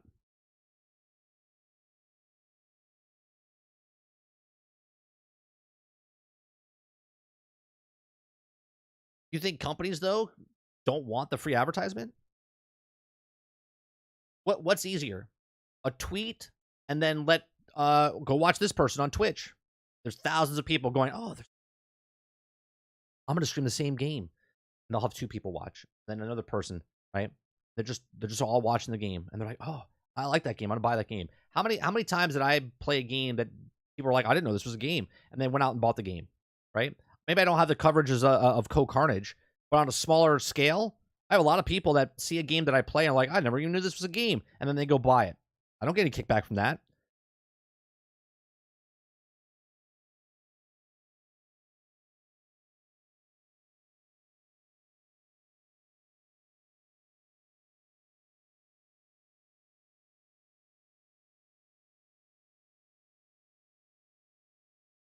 Especially when you post links where you buy that said game. Oh, well, those are people that are actually like sponsored. If there's people putting links, Quintar, in their stream, then they're sponsored. They would have to say they're sponsored. There's a difference between sponsorship and people that are non-sponsored. People that are sponsored, by all means, can play the game. Like when Co-Carnage gets the exclusive, or Gothalion back in the day would get the game first before other people, they talk to the company ahead of time to get early access to get that thing. Everybody else is just grabbing it because they're streamers and whatnot. Only the people that sign the actual deals can actually stream the game.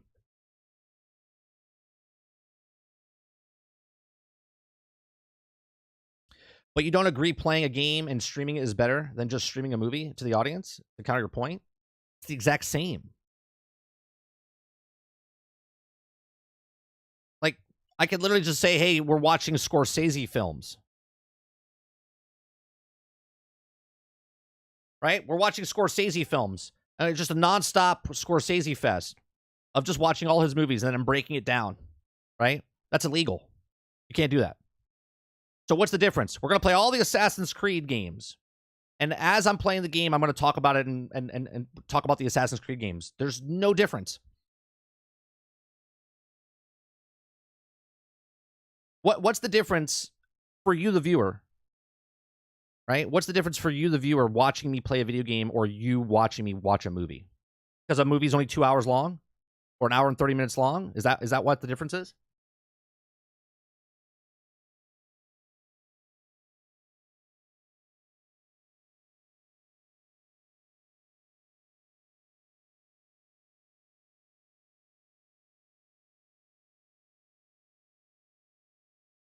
What about if it's an older movie?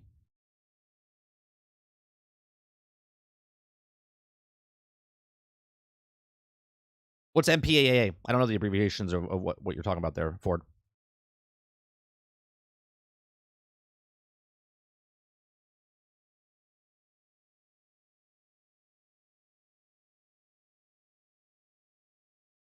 I'm assuming it's some sort of association alliance or something.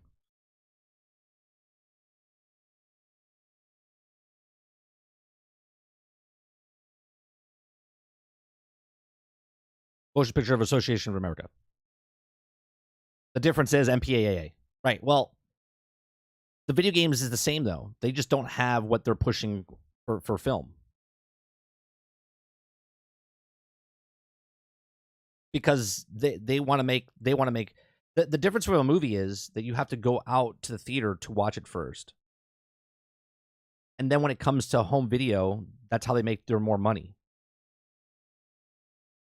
Video games comes directly to your house.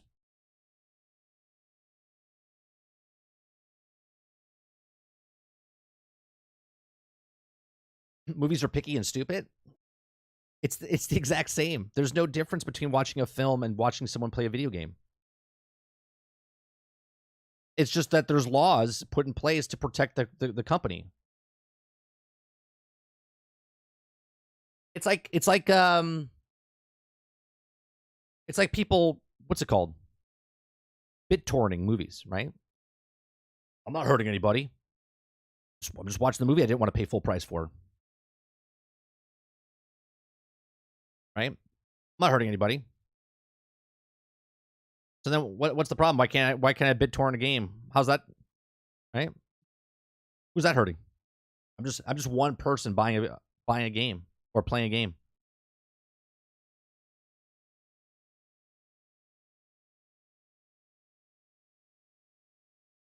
Brain says movies need to more people because they're mostly single engagement, while games want people to consistently re-engagement. Sure, all depending on what the game is. Right? More games bring in more people than others, right?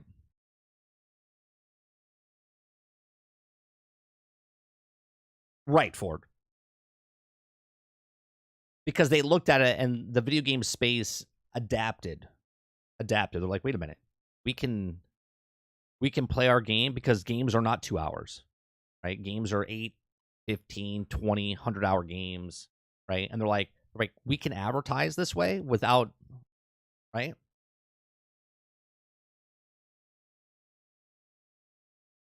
The odds that someone sees someone playing a game to go out and buy the game is higher than someone watching a movie and then going out and buy it. Of course, Silent. Because if you sit here and watch the movie with me for an hour and a half, why would you go out and buy it? You just watched it. Right?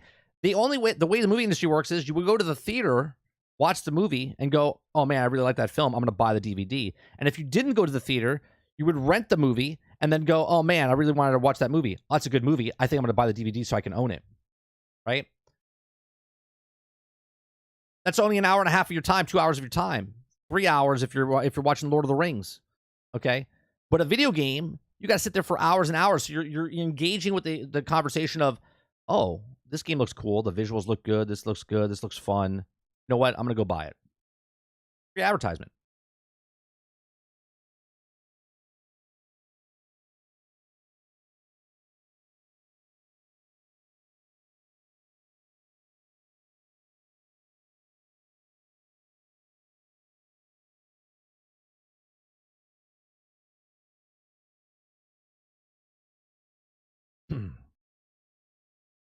Here, let's read what's derivative works under copyright law. Okay. Copyright protection is available for various types of creative works, including what are known as derivative works. Derivative work is based on the work that has already been copyrighted. The new works arise in derivative from a previous work. If you own the copyright to work, you need to be aware that you can also have rights to derivative works. If you're considering incorporating someone else's work into your new work, you need to also be aware that you may be violating the copyright to original work. Okay? Copyright protection for original work. Literally works of both fiction and nonfiction, sound recordings, musical works, including musical score and lyrics, dramatic works such as plays includes music, motion picture including those shown in movie theaters or on television, regardless of whether broadcasted over the air by cable or by satellite or over the internet, visual artworks such as paintings, drawings, and sculptures. These are general categories to give you an idea of types of work protected by copyright law. A particular work can fit into more than one category depending on how to express. What are derivative works? An official legal definition of derivative works is the United States Copyright Act of 1976. Okay. Section 101 states derivative work is a work based upon or more pre-existing works, such as translating musical arrangements and dramatizing or fictionalizing motion picture versions, sound recording, art, reproduction, abridgment, consideration, and any other form of work, while maybe recasted, transformed, or adapt. A work consisting of editorial revisions elaborates on other modifications, which is a whole representative of original work of authorship and derivative work. However, there have been numerous court cases in imprinting of the law, complicating things and rendering definition of incomplete. There's must be a major substantial new material for work to be considered a copyrightable and derivative work. The new material must be sufficient original and creative to be copyrightable by itself. Common examples of derivative works are new, updated, revisited, edited editions of the book, translations of the book into another language, a sequel to a novel or motion picture, a novel adapted to screenplay, stage production, or motion picture, and a new musical arrangement or composition. Now, just based off those things, to play a video game and to fall under the exact same thing of me being derivative work, I would have to make that game completely different than what the game is actually doing itself. Okay? So copyright protection of derivative work. There are two ways of derivative rights are protecting under copyright law. First, the derivative work has protection under the copyright of the original work. Copyright protection of the owner of the original copyright extends to derivative work, and this means that the copyright owner of the original work also the rights of derivative work. Therefore, the owner of the copyright of the original work may bring copyright infringement lawsuits against someone who carries derivative work without permission.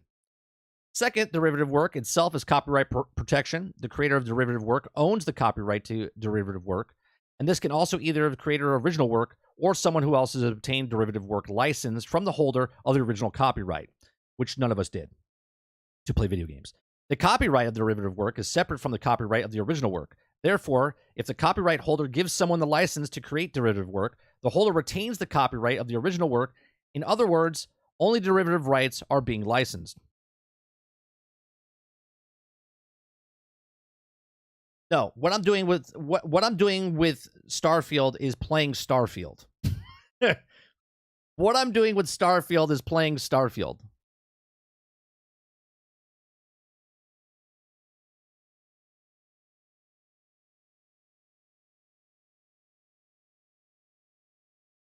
Exceptions of copyright protection. A copyright protection against all use of work of derivative work. There's a few exceptions that fall under the community known of fair use doctrine. Parodies, reviews, and scholar works, right? I'm not doing a review. There's no reviews here.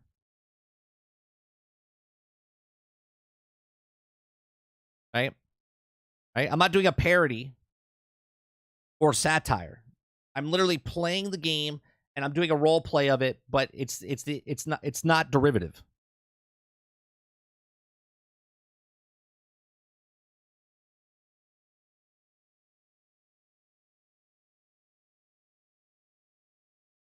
Damn, I used to get chipped PlayStation games. Bet they lost millions, to be honest. Companies lose loads of chip Fire sticks, etc. Of course, and that's what happens with movies itself, Jamie, right? People BitTorrent movies, right? Or they get the hacked Fire Stick and they can watch all the movies that are directly in the theaters right to their house, right? Who's that hurting? Who's that hurting? Right? I'm being facetious. Obviously, it's hurting a lot of people. It's hurting a lot of the big pockets, but those are billionaire companies. So what's the problem? Well, the billionaire companies pay for the multi-million-dollar movies, which pay for people that used to work in the industry that were working on the film.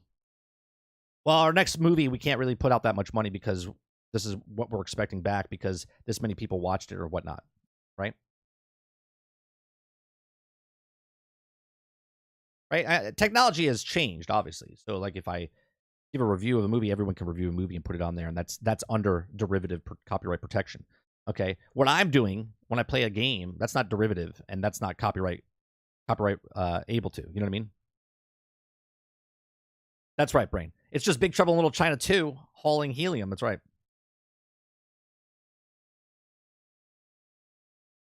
Well, buying a physical copy of the game is good. Something about having hundreds of games itself be sad when over, to be honest. Yeah, but if you... Okay. The reason companies are okay with you streaming a game is because it's longer than an hour and a half. If it's a short game, right? The percentage of people watching a complete stream of someone playing Starfield for 100 hours is very little. Okay. But if a game is 8 hours long and you watch those in chunks, right? Like I didn't buy Last of Us when it came out. I watched a streamer play, but what percentage of am I that I watched the entire game being played over someone else's television, like over the internet? Like I didn't buy that game. They made no money off of me. Okay. There are certain games that like, well, I wasn't going to buy it anyway. Not true.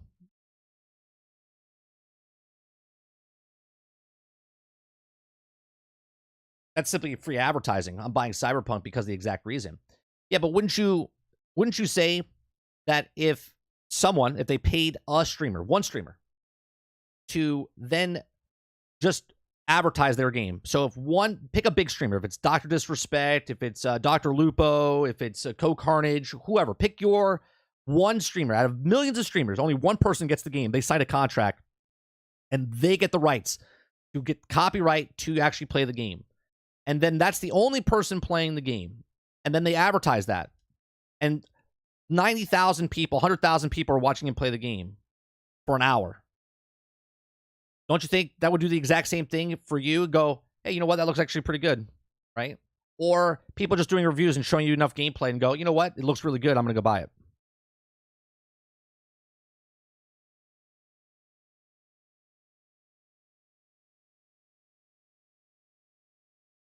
Not to mention just watching a game isn't the primary form of consumption. Playing it is. Right. And when video game companies look at it and go, wait a minute, I can advertise for free? So even if they sign that one deal with that one person that's promoting their game early, once everyone else picks it up and buys it, they now are like more people are advertising. It's like a virus. It spreads. So they're like, why would they hold it up? Right? Hence why Nintendo used to be such sticklers about it. They've gotten better. If you had a free UFC movies film, etc., how much they lost on the PvP tickets, etc. Right. But then you look at it the same thing, right? I could pay for that and have 40, 50 people over my house and we watch the UFC thing. Right? Technically, that's illegal. Because they could have made that money, but businesses do that all the time. Back in the day, I used to watch WrestleMania at the bowling alley, right? They would pay the pay-per-view, right? Because you had that little box or whatever, and then you would have to get the pay-per-view, and you would go to certain places to watch the event.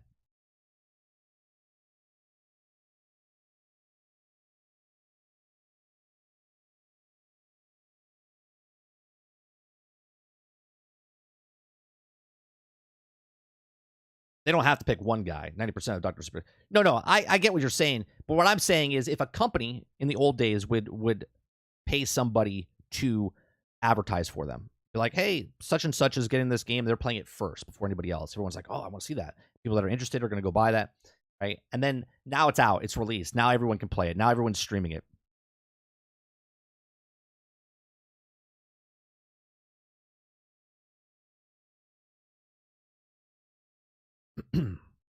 The problem is there's a lot of gray area in derivative works right now.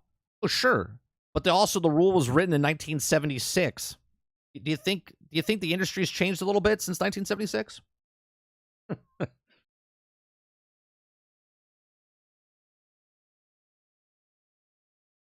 think technology has changed a little bit. Right? When I was in college and I had T1 internet and I had Napster, or what was the other one? What was the other one back then? Was it Handbrake? No, it was I forget what the other one was called now. And you just download as many things as you want. That's illegal.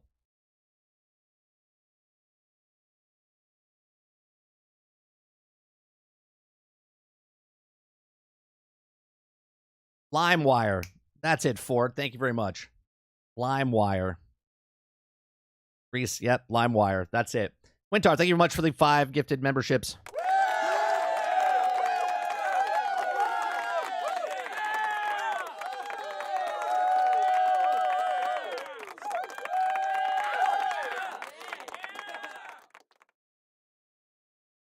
Games are like movies these days anyway. Amazing graphics. I enjoy the new gaming. Yeah, and obviously games are much more content than film. Obviously, you can watch a film in an hour and a half, 2 hours, and then that's it. Video games, you can watch 2 hours and go, hey, you know what? I think I'm going to go buy that game, right? That's why companies are like okay with it. But at the same time, they can instantly say, hey, you know what? Done. Thanks for becoming a member.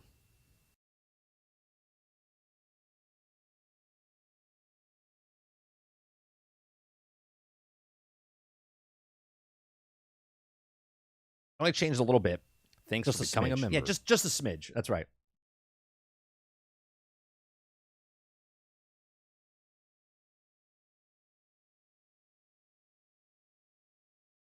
Look, the whole conversation started in the very beginning because at any moment, right now, digital-wise, if a company doesn't want you specifically to play a game, let's say you're a streamer and you have access to millions of eyeballs, you say something and all of a sudden now, this has happened, right?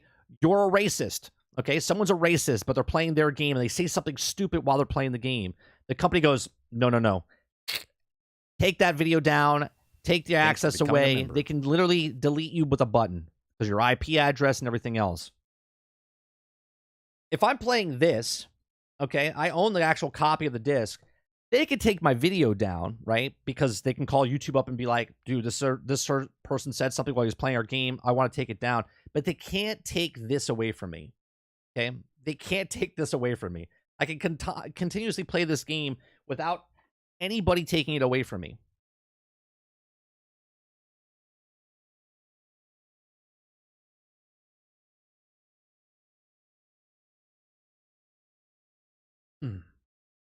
It'd be interesting to see what happens when the cases go to court.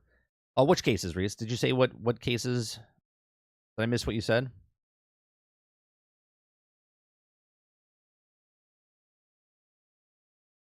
That's where this conversation all started. It started with they could just take it away from you at any time, right? And it's illegal, but they let it happen because it's better for them because it's free advertisement. And as long as you play ball, they'll play ball. Right? If you don't play ball, they don't have to play ball. But they don't have to play ball. Right? That's the thing.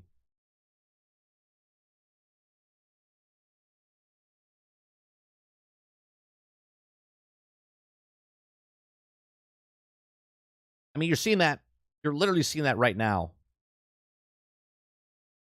with other content creators, not in gaming space, that get their channels pulled or demonetized. Whatever, because it doesn't matter if it's derivative or not. If they don't want your shit on the online, they'll take it down. So just in general, if a company did that, the streamer fought it under fair use in court, most people wouldn't be able to fight it in court, Reese, right? Most people wouldn't be able to fight it in court because the companies would outwin you because they have money and you don't. You would have to be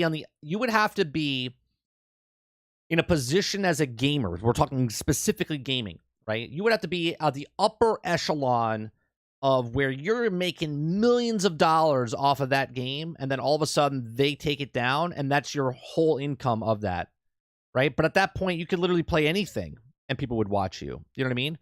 So to sue them, you would basically be ruining your career because now you've made millions off of them, but now you're doubling down, right?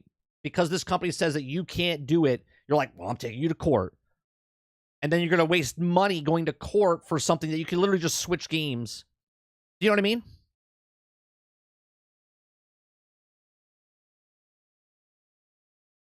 They got the big bucks for the good lawyers. Yeah, exactly. It would take a massive streamer.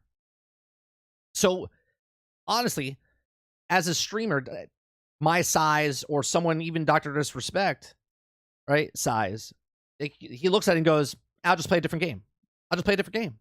If this person doesn't want me to play, I'll just go play a different game. Right?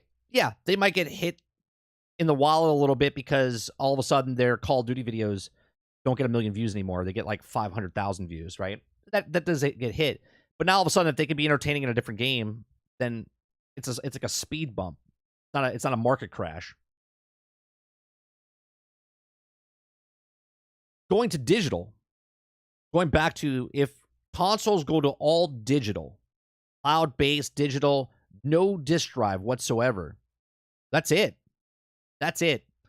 The only way you would get a hard copy of a game is if they wanted you to, meaning that because they have an external hard drive, or I'm sorry, external disk drive that you could hook up to your next future Xbox or next future PlayStation, right? Because the systems themselves will just be digital only, where they sell you the additional $100 disk drive that you can plug in to save them costs. Okay. Then you put the disc in. Well, the disc would be a limited run now, or sort of like limited run games, where certain games don't have enough people that buy the game, so they do a limited run of just hard copies. Then you would be paying a premium of that, right? Because they get you going, coming and going. Because now you're paying $70 for, let's say, a digital version, but you would pay $90 to $100 to get the hard copy, because now they're not making millions of hard copies. They're only selling a certain amount of hard copies, so they can raise the price of that as well.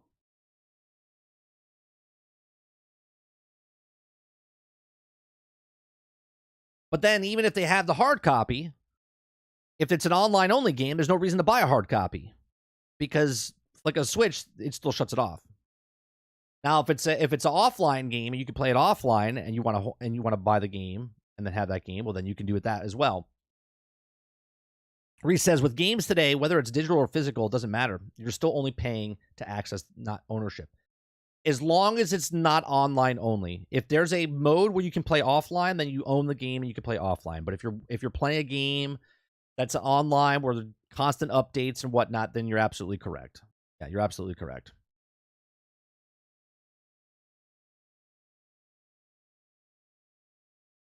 Now, Kuda Papa, I've never bought one from Limited Run Games.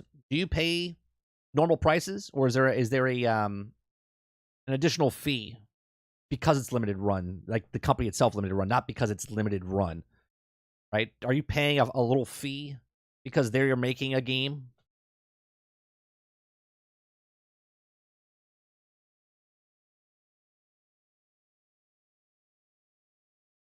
They have a tech to revoke offline licenses, I believe. They have the tech to revoke offline license, I believe. Really? So even if it's an offline thing, you won't be able to play it.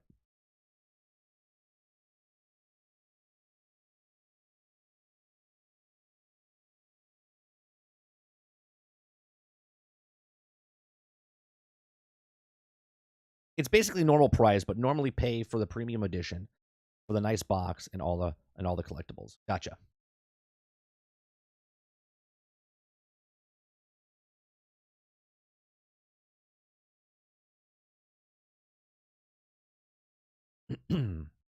See.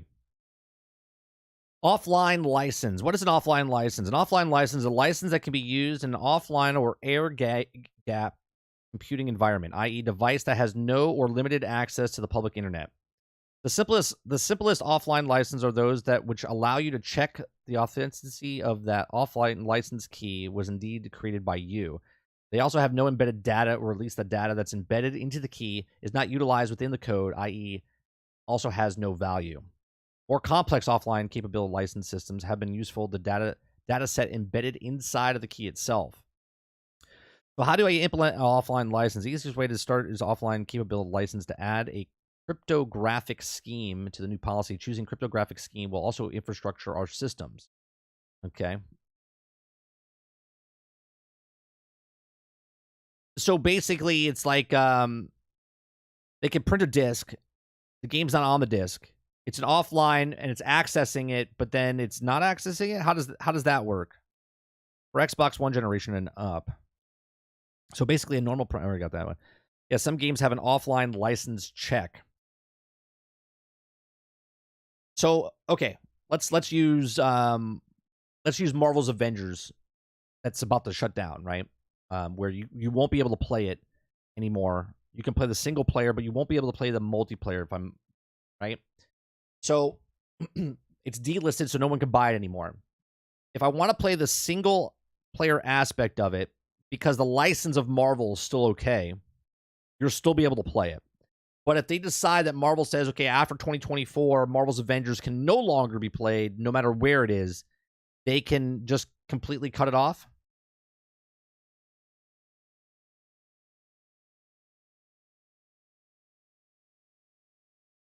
Let's see. What am I doing? Where'd you put it? Oh, nice.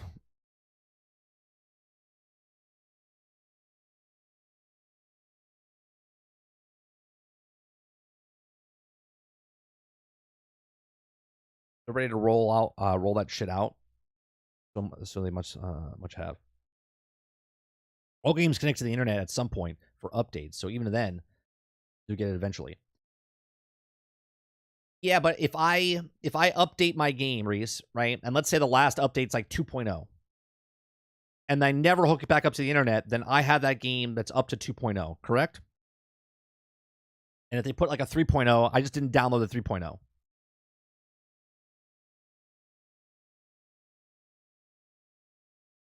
Microsoft and PlayStation can initially checks in their systems to block those games from running. That's crazy. Probably, but you can, but you can beat the checks.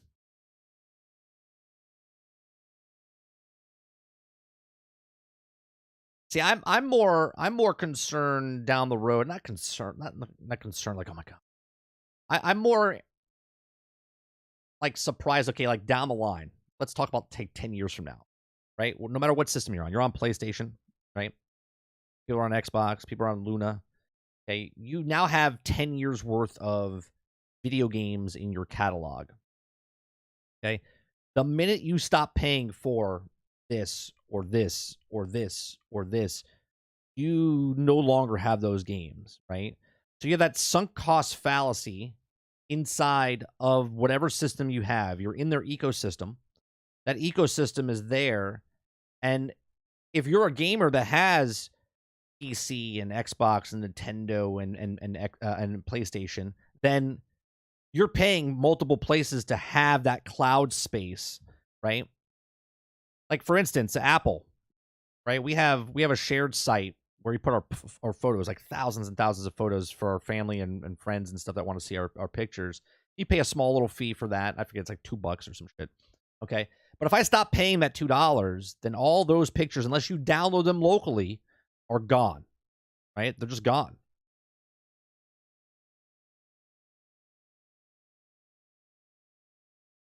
Right? And I think what happens now with a thing like Game Pass is more people don't buy games. They don't really care. So if they just stop paying for Game Pass, then that Game Pass is done until they sign back up for Game Pass.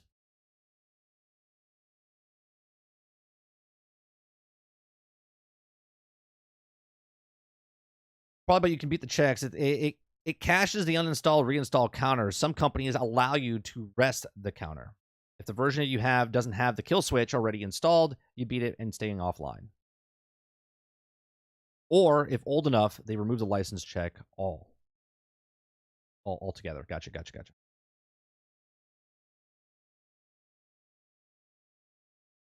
Right? So Microsoft said down almost a decade ago that, yeah, we're going all digital, baby. We're going all digital. We're like, whoa, what are you talking about? And here we are. 10 years later, people are like, I'm okay with that. Right? Like, look at that. Look at the difference. 10 years ago, we pushed, and we're like, no, we are not going digital. And now people 10 years later are like, bring it on. I'm okay. I'm okay now owning games. Crazy. 10 years ago, you didn't think about it. Now you can't think without it.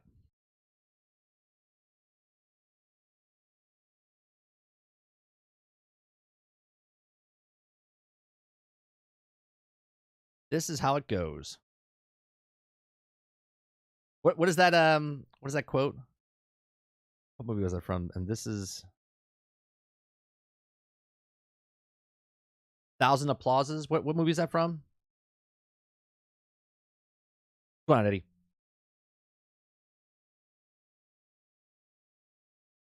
Mo's behind. He says LimeWire.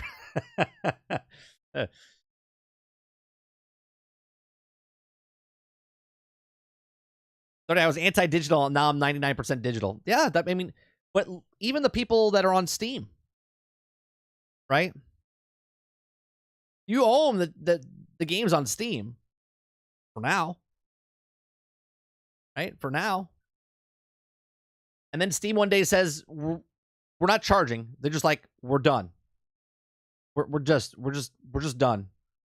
And everyone's like, what do you mean you're done? And they're like, yeah, we're just done. We're closing shop. Gone. Like that.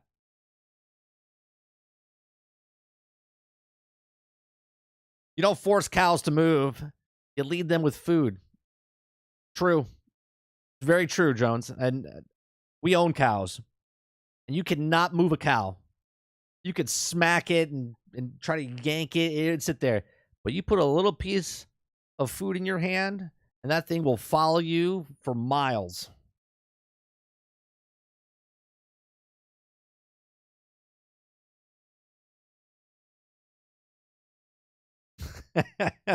Greetings from the future, Mo. That's right. He's about 20 minutes behind. I grew up overseas. It was needed because of bad internet. Once I got back to the US, I changed because digital was easier than having physical discs. And I think that's what it is, right? A lot of people, especially younger people, right, are more at ease with not owning stuff. Right? And I'm not trying to go down a bigger road like, politics or anything like that. It's just they just don't care about owning stuff. It's not that they don't care. That's just what they know, right? Like you just download this, you watch it on here. They don't. It's not that they don't care. That's what they know. We look at it as they don't care because we know better. Steam allows you to download and install media, so in case they do go out of business, the better to have storage to save the media. Well, sure. That's like what I said with Apple, Quintar. Like if I have all my pictures on the cloud, right? If I stop paying, as long as I move my stuff locally, right? And that's the whole conversation, right? This is locally. This is downloaded locally. This hard copy of this game is locally downloaded, and they can't take it from me, right? What's going on, Ghostwood?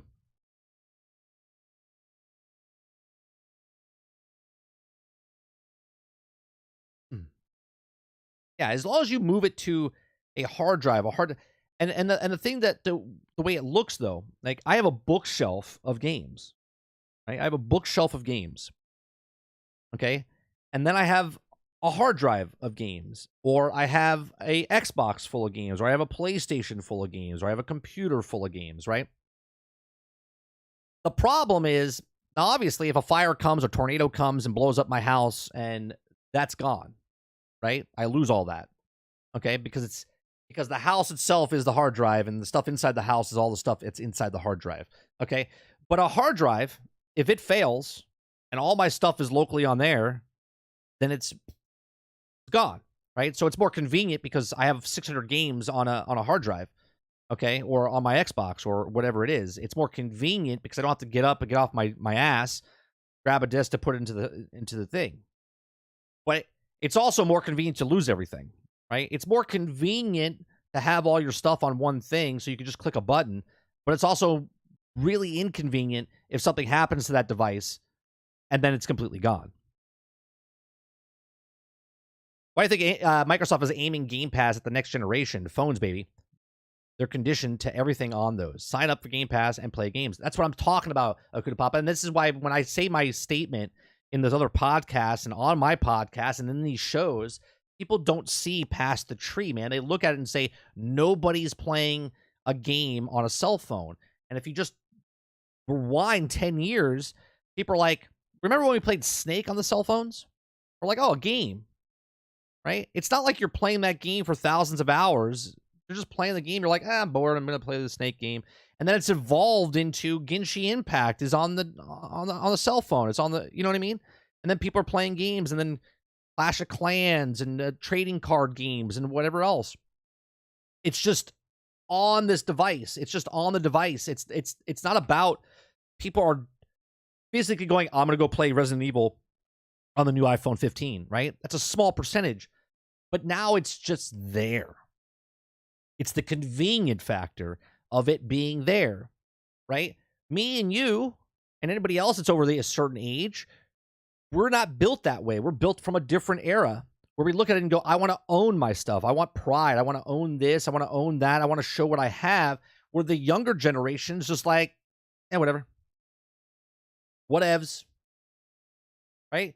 They literally abbreviate abbreviations.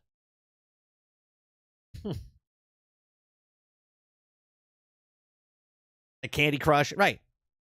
Angry Birds, Fruit Ninja are still my number one. Plus, it's like 4 to 5 billion phone devices.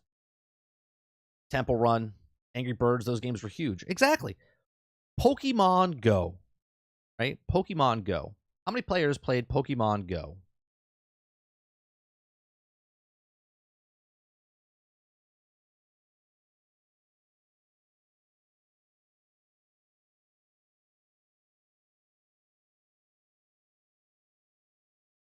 Let's see.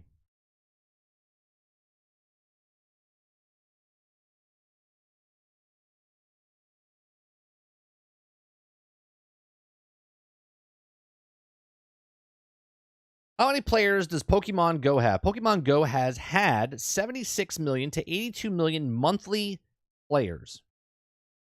According to the data from Stat Tracking, okay, May of 2023, for example, saw around 80 million fans picking up the game. But nobody's playing games on the cell phone. No one's playing games.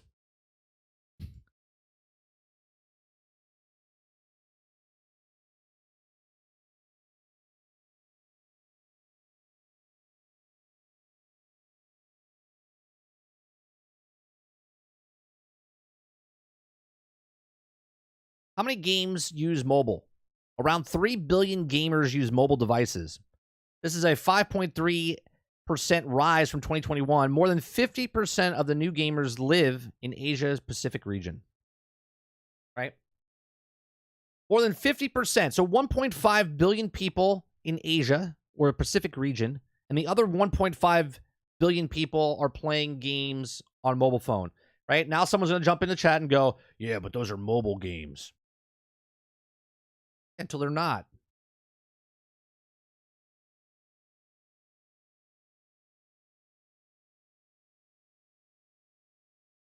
Right? And we look at it as an older gamer, as people that have always grown up with consoles, where we're playing on big screens. As we got older, right? As we played games, we went from 6-inch television sets to 75-inch televisions, right? Or playing on a 120-inch theater screen because we were kids and now we're adults and we wanted bigger things. But then the kids now, they're also playing games on the smaller screens of the 7-inch cell phones or the tablets or whatever else. And now they're also going to get bigger, and where they go with the technology. In this chat, exists that the rest of this chat is old men yelling at the kids to get off my lawn. You guys are done. You don't see it. In this chat, I'm extinct, and the rest of you in this chat are old yelling. Yeah. Pokemon Go's peak player count on a day was 252 million. I would expect 1 to 2 billion total accounts. That's insane, right? And we had this conversation the other day, right, on Discord a little bit, where Netflix. Why is Netflix getting into gaming? Because they've hit the saturation point where they have like 200 and I think it was like 233 or something like that, 239 million memberships or whatever it was. Okay, and while they had those memberships, they have more members than Nintendo, PlayStation, and Xbox combined. Okay, where they're in people's houses right now because of the Netflix app on their devices, if it's television, if it's a Fire Stick, if it's a whatever, okay, on their mobile phone, on their tablet, on their PC, on their console. Netflix is in billions and billions of devices, right? 200 million plus members that actually like pay for a membership. And now they're getting into the video game industry, right? Yeah, they're still small little mobile games because that's where most people watch this stuff. But they're getting in. Like they did Oxenfree 2, which is a full-fledged game that you can play on mobile. You can play it on PC. You're going to be able to play it on console down the road. If Netflix just turned a switch on, where all of a sudden you pay for a monthly fee of Netflix where you get the digital stuff, but it's already included that you get video games, right? All of a sudden Netflix goes, boom, we sign a deal, right? Not that this would happen. I'm just using this as an example. Netflix signs a deal with Grand Theft Auto, right? Netflix signs a deal with Grand Theft Auto, and they get exclusive for Grand Theft Auto for 3 months, whatever it is, okay? Instantaneously, Grand Theft Auto is able to be downloaded to 230 million devices, which is more than all 3 of those other companies, right? People will be like, well, no one's going to play games. No one's going to play games on Netflix. That's not the point. The point is that Netflix can turn a switch on, and then all of a sudden, all those people, right? Same with Amazon, right? Amazon can take Amazon Luna, give it to every Prime member, and I forget how many Amazon Prime members there are.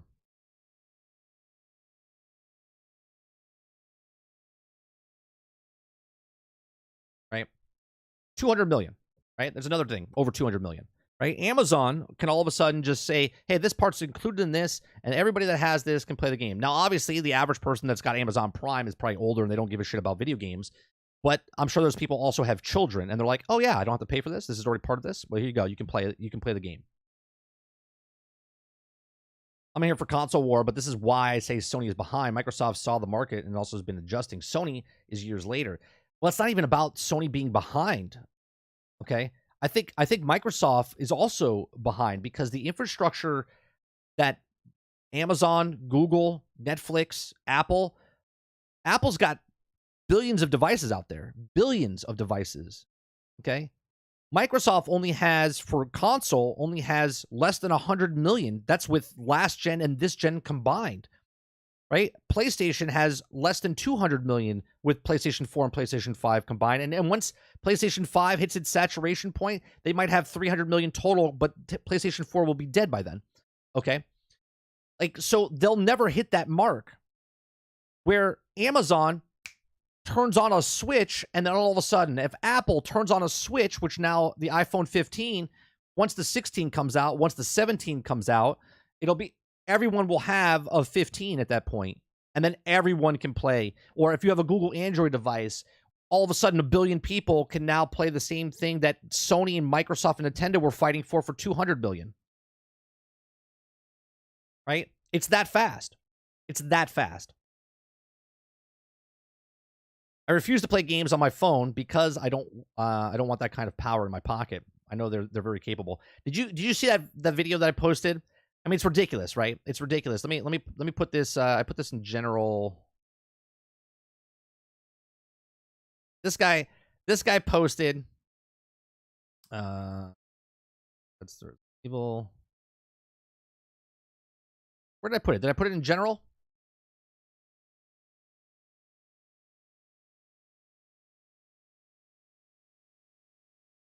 Yeah. Here. This guy posted a video. Okay, posted a video.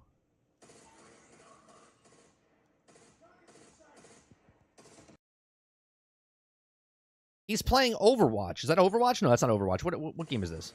I don't know what game it is. The Call of Duty? Okay. And he's got it plugged in, right? He's got it plugged in to his cell phone that he just got. Now, he wasn't posting this on here to be like, oh my God. He was just saying, hey, this is pretty cool, man, that I can now play video games off of my cell phone. He's also got a cooling fan on the back of it to keep it cool because obviously the phone would overheat because it's doing so much. Okay, so you're probably putting a couple extra, $100 into this on top of your $1,500 purchase for this, right?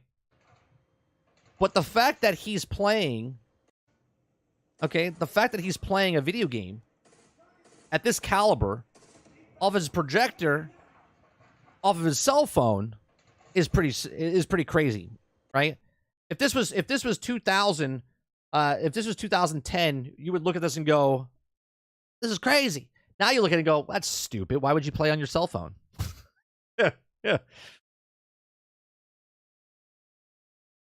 That's exactly why they said they're competing with Google and Apple and Amazon, right? Unless Sony and Nintendo in the future, right? They can get in on the mobile stuff and whatnot, but no matter what they do, they can't get their things into the billions of devices that Amazon, Netflix, Apple already has out there. Apple and Google have a bigger stake in stuff than Amazon and Netflix right now, because Netflix is an app, okay? Right? Amazon is an app, where Google and Apple, they have physical devices that are already out there you already bought, to be a camera, to be a web browser, to be a TV screen. They already have all those devices out there, right? All they have to do is turn on a switch, and they already have billions of people that have their devices. Where Microsoft, Sony, Nintendo, they have to have people go out and buy their actual stuff.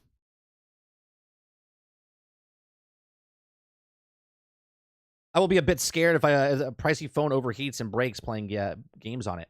Well, I think at that point, if you're going to be playing a game, I'm sure, obviously, if they came up with the situation, they would probably come out with a docking system that would cool off your phone. You know what I mean? They would probably go along the way.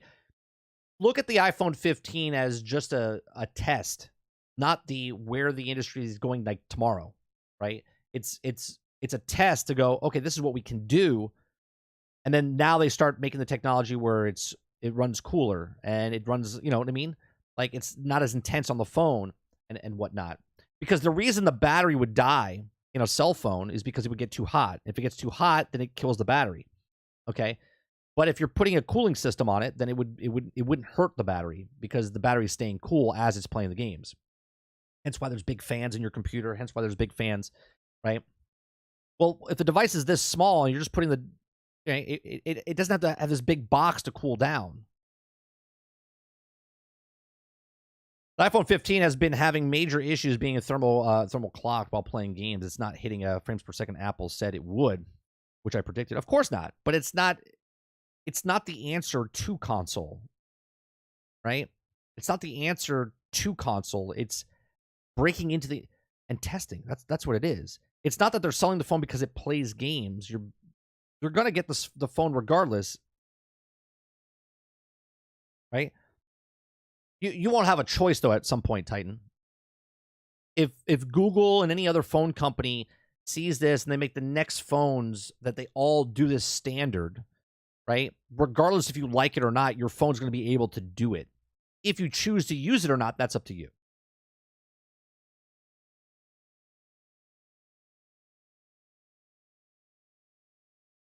Every phone has an issue when it launches. Excusing this issue, though. Yeah, no. I'm not saying it's an excuse to it, but what I'm saying is that they're using it as a testing ground, right? This is a testing ground for where it can go. Later in the future, maybe? Sure. The next edition, iPhone 16, we've taken the cooling system down by 50%. iPhone 17, we've now diminished it by another 50%, right? Whatever.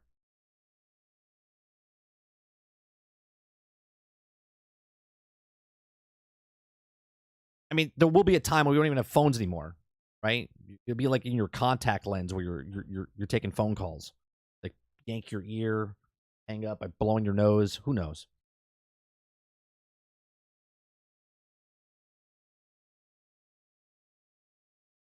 Yeah, I saw the test of the guy breaking the phone. He did it with the 15, but the 15 Pro Max didn't break. It was stronger or whatever. But I mean, I'll be honest. Just like me hitting the boundaries of Starfield, right? I've never done that. I've also never taken my phone and tried to push on it. Just saying. I've also never tried to take my phone and try to crack it like this, because I know it's a fragile computer device. That's like me taking my PC, putting it in the driveway and trying to run it over with my car. Right? Be like, well, it didn't withstand that test. It's like, that's pretty sure it wouldn't.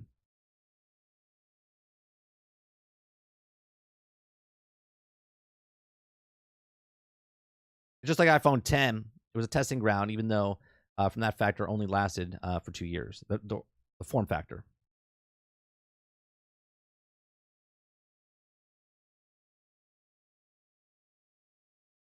Here's the mentality of people, though. They see that video of the guy breaking the phone. They're like, I wonder if my phone does. Right? Do you also think it's kind of weird that they've also lowered their payment plan or their fixing plan if you break your phone? It went from like $500 to like $249. You wonder why? Because the pushback, they knew their phones would break. And they didn't want people to bitch that they had to pay $500, but they lowered it to $250.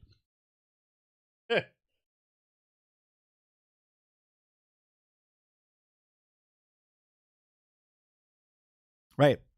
Be like, I wonder if mine's going to do that. Oh, oh, my God, mine did it. Instead of going, oh, shit, I better be careful and not to do that. I don't want my phone. Or maybe I should get a case so my phone doesn't break like that. But everyone's like, wait a minute. His phone just broke like that? Wait a minute. You're telling me if I take my phone and just slap it on the ground, it's going to break? Amazing.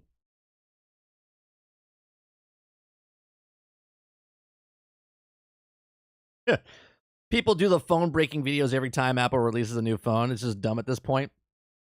You ever watch Ford Does It Blend? Right? Like, that is literally just for entertainment values. Wait, is that blender going to really break that phone? My God, it did. I can't believe it. I can't believe stainless steel blades destroyed. What does it look like? It looks like dust. Fumes are coming out of there. It's really toxic for me. Right? Right? Like, obviously, I use the word delivery driver. I literally bought a protective case because I didn't want my phone to break it. Became a bowling ball. Yeah. It's like, it's ridiculous. Imagine a fragile technology piece of thing that's like this thin, and they're like, oh, snap it with my fingers. Well, then don't snap it with your fingers. If I take my car and run it into a pole, I can't believe my car broke. Strong pull, though. Strong pull. Now, obviously, if you put it in your back pocket and you're bending down and you're doing stuff, then, you know, maybe you should be aware of your stuff breaking. That goes with any electronic device. I never use a case on my old iPhones. Cracked the screen on my 6 Plus a couple of times, but replaced it myself. Have a case on my 13 Pro, though. Hate it. I have a silicone, case just so the backs don't get scratched, right? Because this is a 15 Pro, okay? And you can tell I have a crack. See it?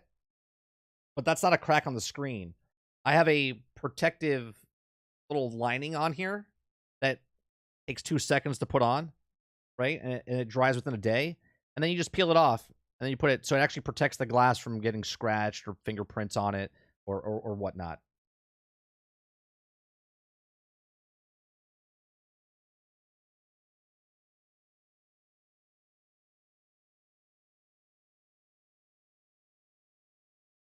Like really, really thin.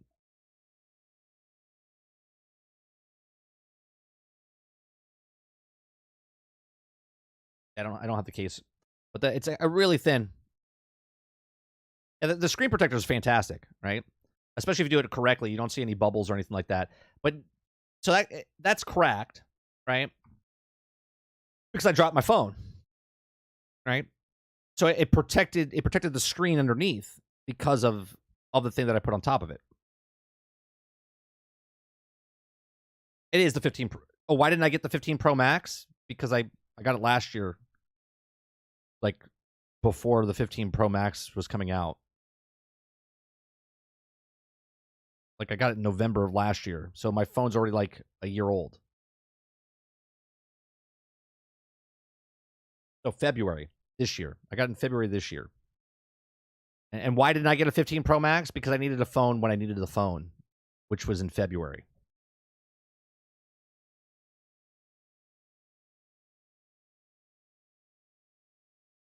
Did I say 15? I don't have a 15. I have a 14. Whatever the 14 Pro Max, whatever the hell it's called.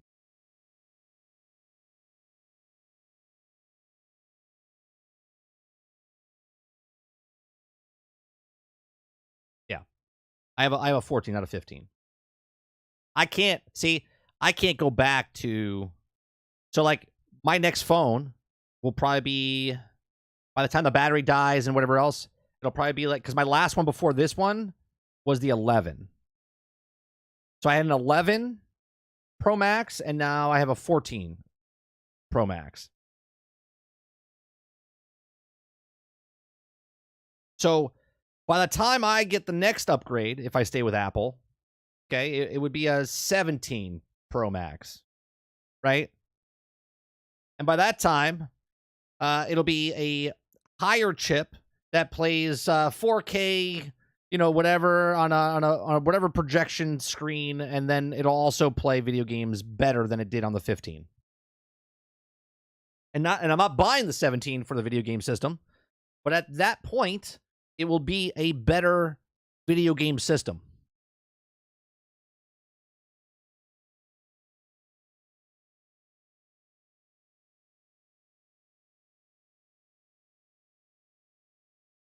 You can get a trade-in value if it's not worth it. I mean, I'm fine with it. They literally paid me $10 to get this. It was like $1,000 credit, and they gave me a $1,010. They literally, I went to the store, and they gave me a $10 credit. So we have $10 to put towards whatever, right?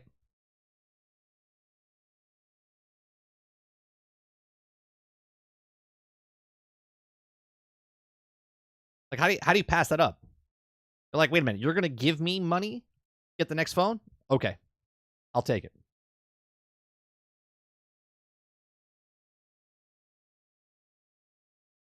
And that's my point.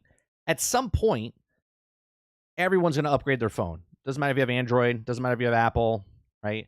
And everyone's gonna get the next model. If it's the 15, if it's the 16, if it's the 17, whatever.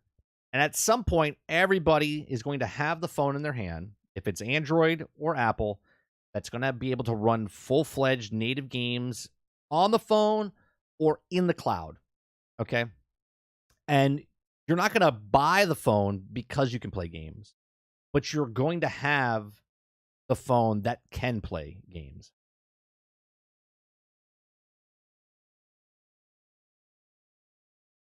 And why do you think they're paying you to upgrade? There's a lot of reasons.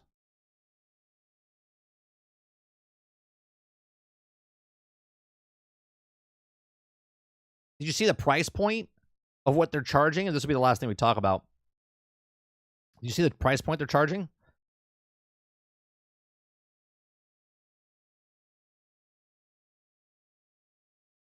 Oh, I went to the wrong thing.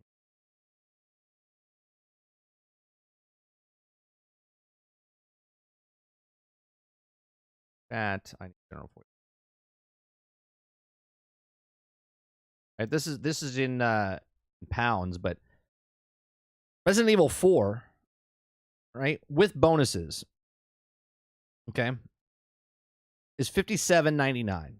Right, the full-fledged game is $57.99. Extra DLC, okay, alone, right? So you're getting with the bonuses, but if you buy it separate, okay, it's $15, $16 for the DLC, and it's $7 for ticket 5. I don't know what that means. And then ticket 3, right?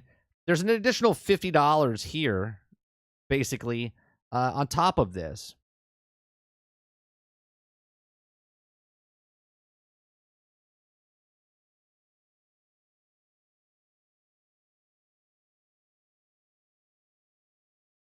Where's Paradiso?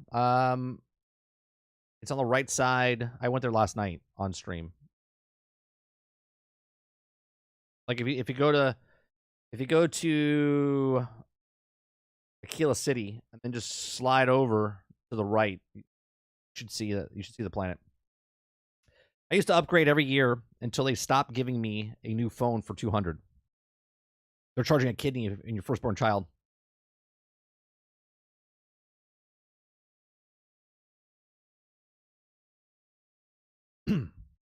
Right. But that's what you're looking at, right? You're looking at this going, I'm not paying for a mobile game. But it's not a mobile game. It's on a mobile device, but it's not a mobile game. It's the full-fledged game. Right? And that's crazy. because now you're paying full price, full-fledged game. Now, I don't know if they're going to do this, but down the road, I wonder if you buy the digital version, okay, let's say on Xbox, if they'll give you it on Apple as well. You know what I mean? Like, I can't imagine just buying Resident Evil 4 on Apple and then it's not on your console, or you know what I mean?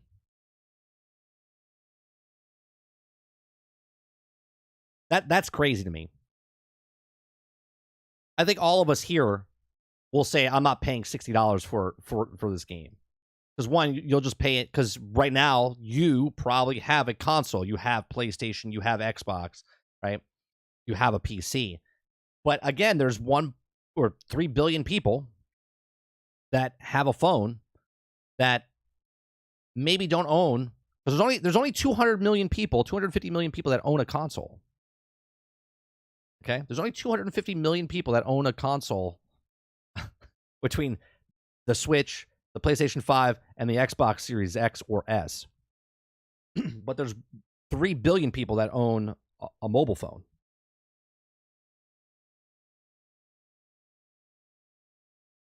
Capcom is trying this out, but don't think it'll last. It gets marked down. Sure. But even if they get $30, $20, $10, that's still potentially into billions of devices once it's out there.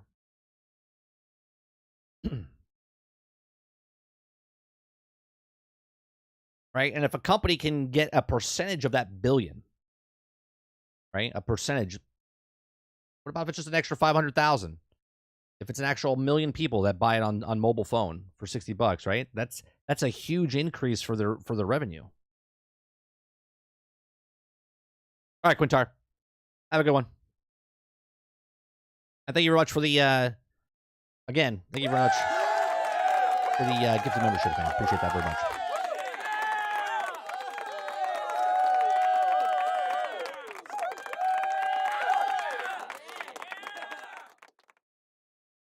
All right, it's 1 o'clock. We talked about the VR headsets, which make you nauseous and sick. Up to 70% of people get sick. We talked about good news for Elder Scrolls, and Bethesda tried a new testing process with Starfield, and Todd Howard says it worked very well. It'll go moving forward. We watched this video of Todd talking to Ted Price from Insomniac Games. We talked about Todd Howard explaining why Starfield's combat AI intentionally made stupid.